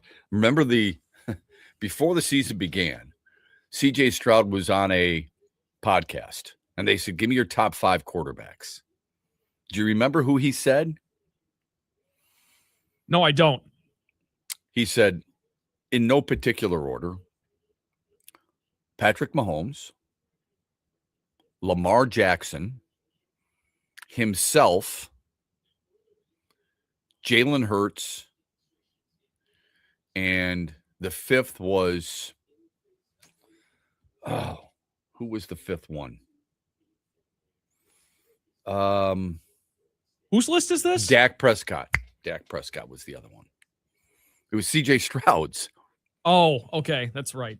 He said Patrick Mahomes, himself, Dak Prescott, Jalen Hurts, and Lamar Jackson. He didn't mention the reigning MVP, Josh Allen, which seemed a little strange. Yeah, I think his list is 3 out of 5 good, but that's 60%. That's not good. He didn't mention Joe Burrow. No, Matthew Stafford. And he didn't mention Matthew Stafford. He said Jalen Hurts. He said himself. I mean, I like the confidence. I don't know where he's at. I don't know how you get there, but whatever. That could have been one of those deals where if he doesn't say himself, then that's their next question. Why don't you believe in yourself? You know, that's the gotcha culture of exactly podcasts. But here's how you fix that. Look, I'm not going to put myself in there because that's not you want somebody outside of me because I'm a big believer in my ability. Okay. And then go to it. Okay. Anyway, national championship game in Miami tonight. It's the Hurricanes against IU. Looking forward to that. And the Red Wings with a really nice win. A 4-3 overtime knockout of Ottawa. They now have 30 wins on the year. They didn't get their 30th win last year until February 28th. And Alex DeBrincat gets the overtime goal to beat the Senators in the 4-3 final. They've won 10 of their last 12 at home. So good for them. Here's the Mitch Lyons Wealth poll question for you. Simple. Who wins tonight? Indiana or Miami? Looking for the final results, and we'll give it to you tomorrow in the 8 o'clock hour. Real quick, a couple of texts from Freddie. He said, I hope Brad Holmes and Dan Campbell are watching these games. Field goals matter. Cornerback play matters. There are some stud cornerbacks left in the playoffs for sure. He said, Ty Simpson developing 1 year can be special. No one thought Hurts would succeed, but he developed. Everyone said he should have switched positions. No one said Malik could play, as in Malik Willis. Well, that's not true. He was a first-round pick, right? Or Malik Willis was a second-round pick, I believe. No, he didn't go. He dropped way to the 5th round. He was supposed to go 2nd overall, and then he just plummeted. Malik Willis? Yeah. I thought, okay. I thought he out of Liberty? Yeah. Yeah, out of Liberty. I'll be honest with you. I called his last game. Eastern played them in a bowl game. He tore Eastern apart. Yeah. And Rob Rubik at the time, I remember saying, listen, and remember, he started his career at Auburn.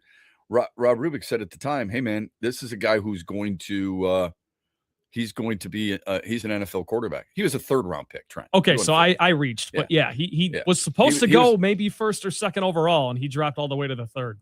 Yeah. I always caution he was supposed to go because it depends on who. Shedeur Sanders. He was supposed to go. I think that year, Trent, correct me if I'm wrong, was a really bad quarterback drafting year.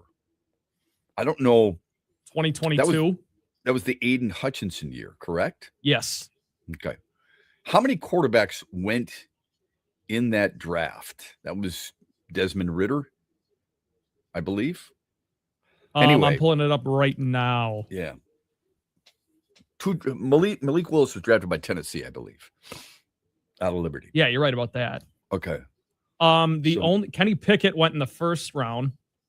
Brutal. 20th overall to Pittsburgh. Okay. And I keep scrolling. I think Ridder out of Cincinnati. I think those are the only two. No one really went. I think Malik Willis might have been the 2nd quarterback pick that just took that long. I thought he was 3rd.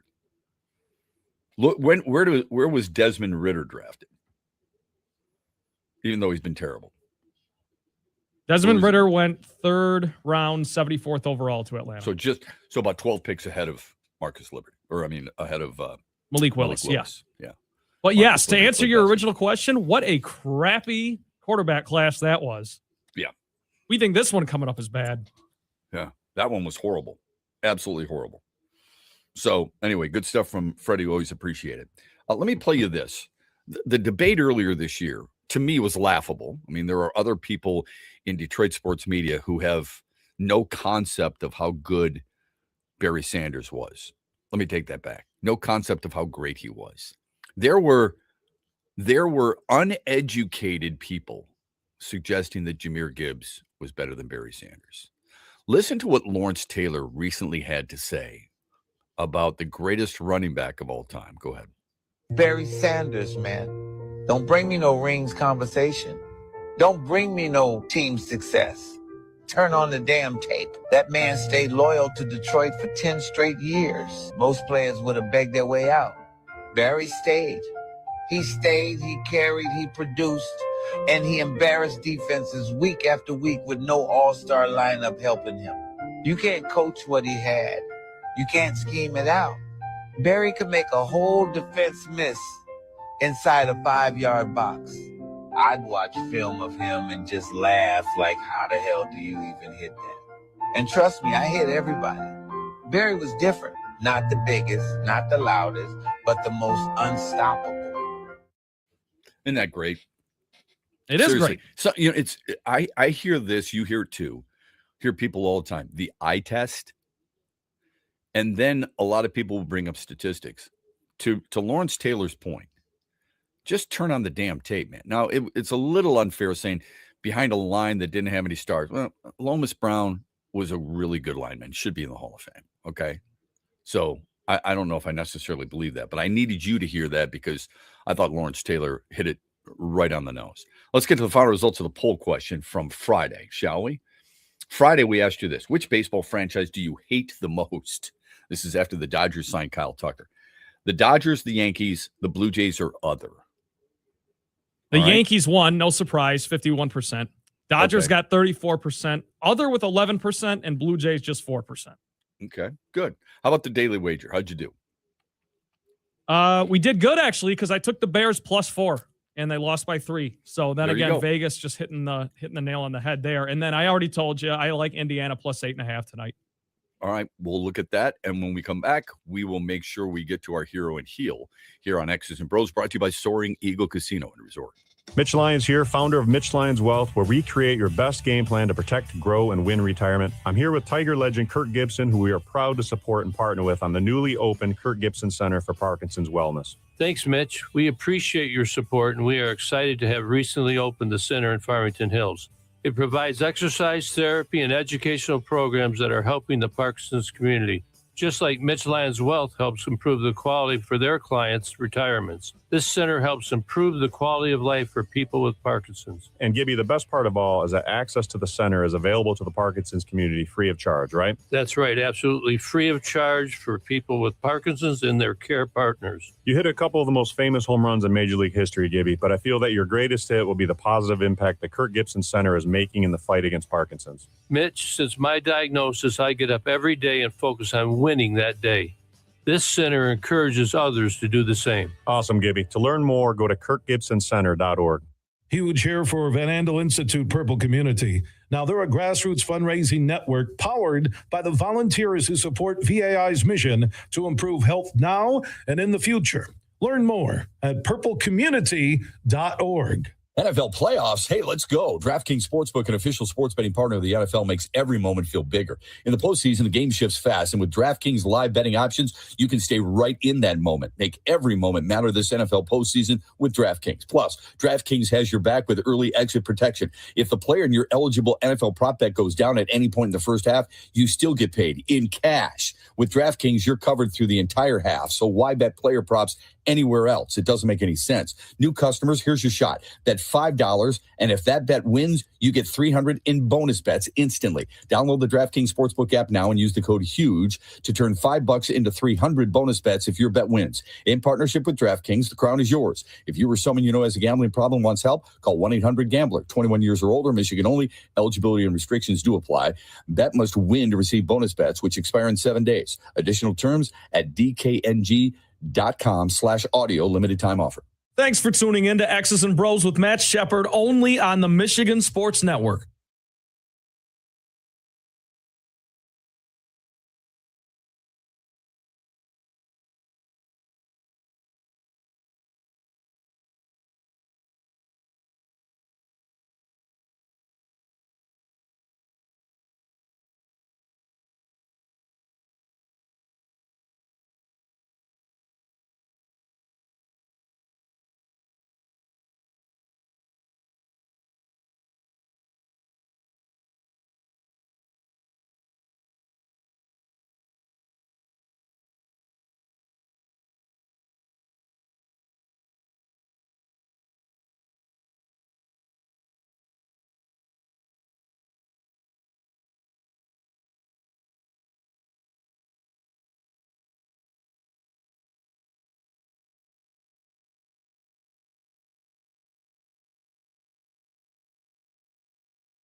Remember last week when I said, wait a minute, you can't call Caleb Williams Iceman? That's George Gervin, right? Come on, man. Here's how the Iceman did in the playoffs. You know, before you say that, hang on. I actually thought of you the other day because I saw a tweet that I think you're about to read something similar, his numbers. And for that to be even associated with George Gervin is an insult. I agree. 41 of 85, 400 yards, 2 TDs, 5 picks, and a QBR of 51.5. I mean, you see what I mean about the word great, Trent? Are we starting to see it on do you start to recognize that a little bit more as we work together? Last night, somebody said to me, Caleb Williams is great. I said, no, he's not. What are you talking about? He's great. How can you say that? But because they've got all those comeback wins, has he made some great throws?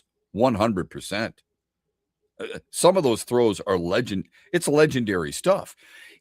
You can't keep winning that way. At least you wouldn't think so. Exactly. With some of the, he's had some great scrambles and runs for yardage. He is great at that. I would say maybe he's got to prove it a little longer for you to be officially sold. I think he's a pretty great scrambler of the football.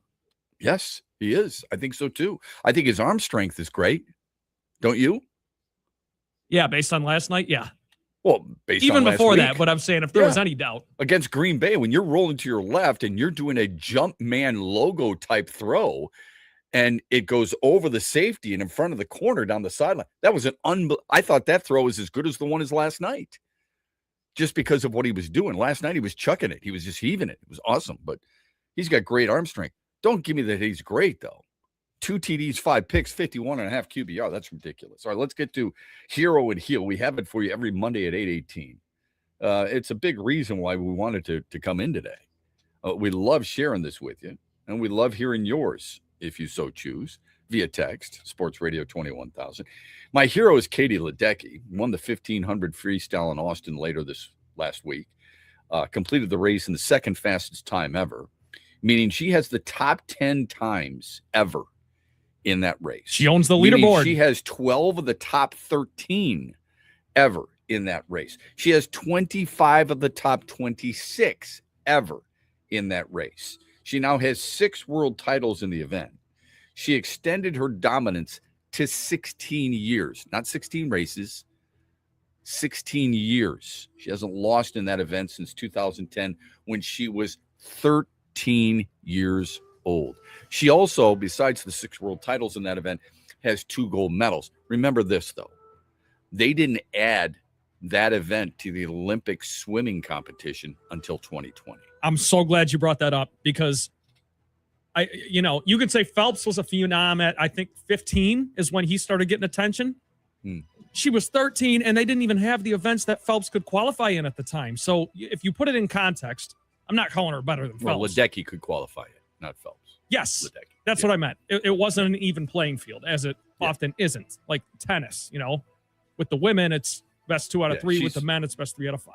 She's special. When people start talking about the greatest athletes of their lifetime, and they bring up Jordan, and they bring up Tiger Woods, and they bring up Wayne Gretzky, and they bring up, Tom Brady, rightfully so. Just make sure when you're talking about those great athletes, Venus Williams, for example, bring up Michael Phelps and bring up Katie Ledecky. If you're going to bring up Tiger Woods for one sport, golf, and a sport that, people play recreationally, even though they could never play it like him, make sure you bring up Katie Ledecky. There's people who can swim, but just because you're doing geriatrics in your local swimming pool and you've got some, puffed up weights on your arm doesn't mean that you can swim like Katie Ledecky. Who's your hero? My hero is Cam Curl because I'm not exaggerating. If you believe in momentum within a game, and if you believe in home crowd advantage, because I know there's a lot of you out there, not necessarily Shepard, but if you believe in those two things, that pick in overtime was maybe the single most important turnover I've ever seen. I'm serious. Because it's certainly the biggest defensive play I can recall since the Malcolm Butler pick in the Super Bowl. But Cam Curl makes the diving catch, secures it, so there's no doubt about overturning it, gives you the ball back to your clutch franchise quarterback, and then gives all the credit to Matthew Stafford after the game as well. So I loved that from him. And I think that, people will talk about even the Caleb Williams throw from that game more than they might remember the Cam Curl interception. So I just wanted to make sure everyone's – and also he was not undrafted. I think he was a 7th-round pick a few years ago. So, I mean, he's worked his ass off for everything he's gotten. Yeah, good for him. Yeah, I like it. He's great. Yeah, I like it a lot. All right, time for our heel. Mine are 2. First is Josh Allen. I like him. I want him to be my quarterback, but can't expect to turn the ball over 4 times. Sure, one was a little skeptical, okay, because of the call in overtime, but he threw another after his defense had just given the offense the ball. He lost 2 fumbles, 1 on each side of the half that gave Denver 6 points total. And the heroics would not have been forced. So it wasn't Josh Allen's fault that James Cook fumbled in the red zone, but Allen is expected to deliver more than he did. He couldn't do it, and it's why he's my heel of the week. He also, that was the only one until I watched C.J. Stroud perform. And when he crapped his pants in New England, and he did, he threw 4 picks in the first half, part of 8 turnovers by the Texans overall, most by any team in the playoffs since 2015 when Carolina played at Arizona. Houston has now lost 3 straight divisional round games under DeMeco Ryans. They're 0-7 in that round all time. And Stroud became the first quarterback ever with 5 or more picks, 5 or more fumbles in a single postseason season. Horrible. Absolutely gut-wrenching, and the primary reason Houston is going home. Who's your heel? Yeah, it's tough to pick between the two of them, which was worse, too. Yeah. Just based on, what we expect from them. We expect way more from Josh Allen, and C.J. Stroud was, I would argue, had the worst game, but those are 2 good ones, Shep. My heel, I chose to get a little creative with this one because I found these current trends to be interesting, okay? My heel is, slightly out of jealousy, the fan bases of the 4 remaining teams, okay? Because they're spoiled. It's not their fault, but they don't understand what the real basement feels like for much longer than 5 or 6 years. Each of these teams has won a Super Bowl, Shep, in the last 13 years. They've each won it in the last 13 years. And in the case of 3 of the 4, they've been there and lost during that same time frame as well. The Seahawks lost one. The Patriots have lost one. Yep. And the Broncos lost one to the Seahawks, right? The Rams are the loner that have only been there once in that span, but they won it, of course, we know. So, I don't know. Just go to the basement for a while, damn it. Let us have some fun. Let us up in the penthouse. If Matthew Stafford gets by Seattle and goes to a 2nd Super Bowl, on top of, in all likelihood, winning the MVP, he's going to the Hall of Fame. There's no doubt. And yeah, I mean, that would be signed, sealed, delivered. And by the way, not that you wear a cap by any imagination in football, but he'll be known more as a Ram than he will be as a Lion. Whether you like that or not, it's true. And at that point, he should. Absolutely. 2 Super Bowls. If you're in 2 MVP? Super Bowls and an MVP, and if the Rams got there, and I don't know if they're going to because that Seattle defense is really good, but if the Rams get there, remember, they had a 16-point lead in the second half in Seattle last time they played. I would guess they would be favored over Denver or New England. And you know what you saw yesterday? And this has to be stressed. That Rams defense came to play. And that was the Rams defense we saw at the first half of the season. All right, when we come back, you've got some defense being played tonight. Miami against Indiana. The college football playoff championship game is tonight in Miami. Bryant McKinney knows what it's all about. He was a former national champion and Super Bowl champion, played at the University of Miami, and he joins us on the other side here on X's and Bros, brought to you by Soaring Eagle Casino and Resort. Huge here for the Michigan High School Athletic Association. You can stay up to date on the latest from Lansing 24/7 at MHSAA.com, at MHSAA on Twitter, and MHSAA on Facebook. The latest news, press releases, and stories connected to every high school in the state of Michigan, available for you 24/7 from the Michigan High School Athletic Association. Log on to MHSAA.com, at MHSAA on Twitter, and MHSAA on Facebook. And if you're looking for archive boys and girls high school sports, MHSAA.TV. That's MHSAA.TV. TV. 24/7, everything you need to know about high school sports in Michigan. Log on to MHSAA.com. You're listening to X's and Bros with Matt Shepard on the Michigan Sports Network. And if you missed any of today's show, be sure to check out our podcast on Spotify, Apple Podcasts, or anywhere you find your podcasts to find the greatest hits from every day's show. Soar to new heights of winning with Eagle Casino and Sports. Enjoy your favorite games wherever you are, whether at home or on the go. Dive into exciting slots, spin the roulette wheel, or challenge yourself with virtual table games, all at your fingertips. Sign up now and opt in to receive a deposit match up to $1,500 for the casino, plus up to 100 free spins. Download the Eagle Casino and Sports app today and experience winning with just a tap. Go you. Must be located in Michigan and 21 years or older. Other conditions apply. Visit playeagle.com to join the action. Gambling problem, call 1-800-GAMBLER. What's up, Michigan? You're listening to my good friend Shep. The Huge Show is coming up later today at 3, right here on the Michigan Sports Network. The Freddie the Pizza Man Foundation is dedicated to providing support to families and Michigan schools touched by autism. We invite you to join us in supporting these families and schools by making a donation at freddythepizzaman.com. With your donation, you can help provide essential resources that can make a real impact. Visit freddythepizzaman.com to make a donation and to learn more about the foundation's mission. That's FREDI thepizzaman.com. Together, we can make a difference. You're listening to X's and Bros with Matt Shepard on the Michigan Sports Network. We'll be right back after this break, but while you're waiting, be sure to vote on our daily poll question presented by MitchLyonsWealth.com at XB Mornings on X.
Okay, back with you 35 after the hour. Thanks for staying with us here on this Tullymore Thursday on X's and Bros. We're brought to you this hour by Soaring Eagle Casino and Resort. Super excited. I mean super excited for the national championship game on Monday. I wonder if this is proof that it works. Like, I wonder if it's proof that a team that is a 10 seed, like the Miami Hurricanes, didn't play in the ACC championship game. Is it proof that they and this system works? Because they were given an opportunity, an at-large bid, if you will. It sure seems that way. There were a lot of people who said, you know what, Notre Dame should be in. Now, I wasn't one of them, all right? Notre Dame should be in instead of Miami. Notre Dame instead of James Madison, thumbs up. Notre Dame instead of Tulane, you bet. Miami, no. Head-to-head has to mean something, okay? So therein lies part of it. They're taking on an Indiana team that right now you would consider a juggernaut. Led the nation in scoring. They got a badass defense. They got a no-nonsense coach. They have beaten everybody who puts, right there in front of them. And I think it's going to be an outstanding game, and I can't wait for it. Bryant McKinney knows what it's like. He knows what it takes to win a national championship. He knows what it takes to win a Super Bowl. He's done it all. 2-time All-American. You could really call him a 3-time All-American. He was a unanimous All-American. 7th overall pick by the Vikings in 2002. Won a Super Bowl in Baltimore. Played for the Dolphins as well, but won a national championship with the Canes in 2001. And with the Outland Trophy winner, the best offensive lineman in the country, he joins us here on X's and Bros. Brian, congratulations on a fantastic career. Glad you're with us, and we appreciate it very much. When you look at the college football national championship game, and people always associate pressure with these types of moments, even though that's self-induced. But if you had to guess, where would the pressure lie? Would the pressure lie on the team that is playing a home game or a team that nobody expected would be here even just 2 years ago in Indiana? I think the pressure kind of lies on the team who everybody has more expectation from. So everybody's expecting Indiana to go out here, blow out just because they put up a lot of, scores with everybody else. Just haven't played Miami defense yet. But, in our favor, we are home, so they're very familiar with the surface, everything. So I expect it to be a good game. These guys, if you've been watching, have been given a lot of extra effort, and that's something that you can't coach. So I really appreciate watching them play. When you see when the tight end pushed the running back over the goal line to put that touchdown, that's just like a lot of extra effort that's being given out there. And they know it's only one game left. You're at home in your home stadium, and hopefully a lot of the home crowd can be able to get in. I'm seeing these tickets are ridiculous, but yeah, I think the pressure should be more on Indiana just because I think they are the number one seed. Miami, we barely got in because, they wanted to put Notre Dame in. Now that one got in there, we kind of ran the table on everything. So now the last thing to do is to finish the job at home. How much fuel was there for that when everybody was talking about Notre Dame, which I thought was a joke, okay? Because head-to-head has to mean something, Brian. You know that. If you want to talk about Notre Dame over James Madison, Tulane, I get it. But over Miami, I thought it was a reach. How much do you think that propelled and motivated the Canes in the playoffs? I think it's a big motivation because, those guys watch it like we did. And it was up, it was a toss-up between them and Notre Dame.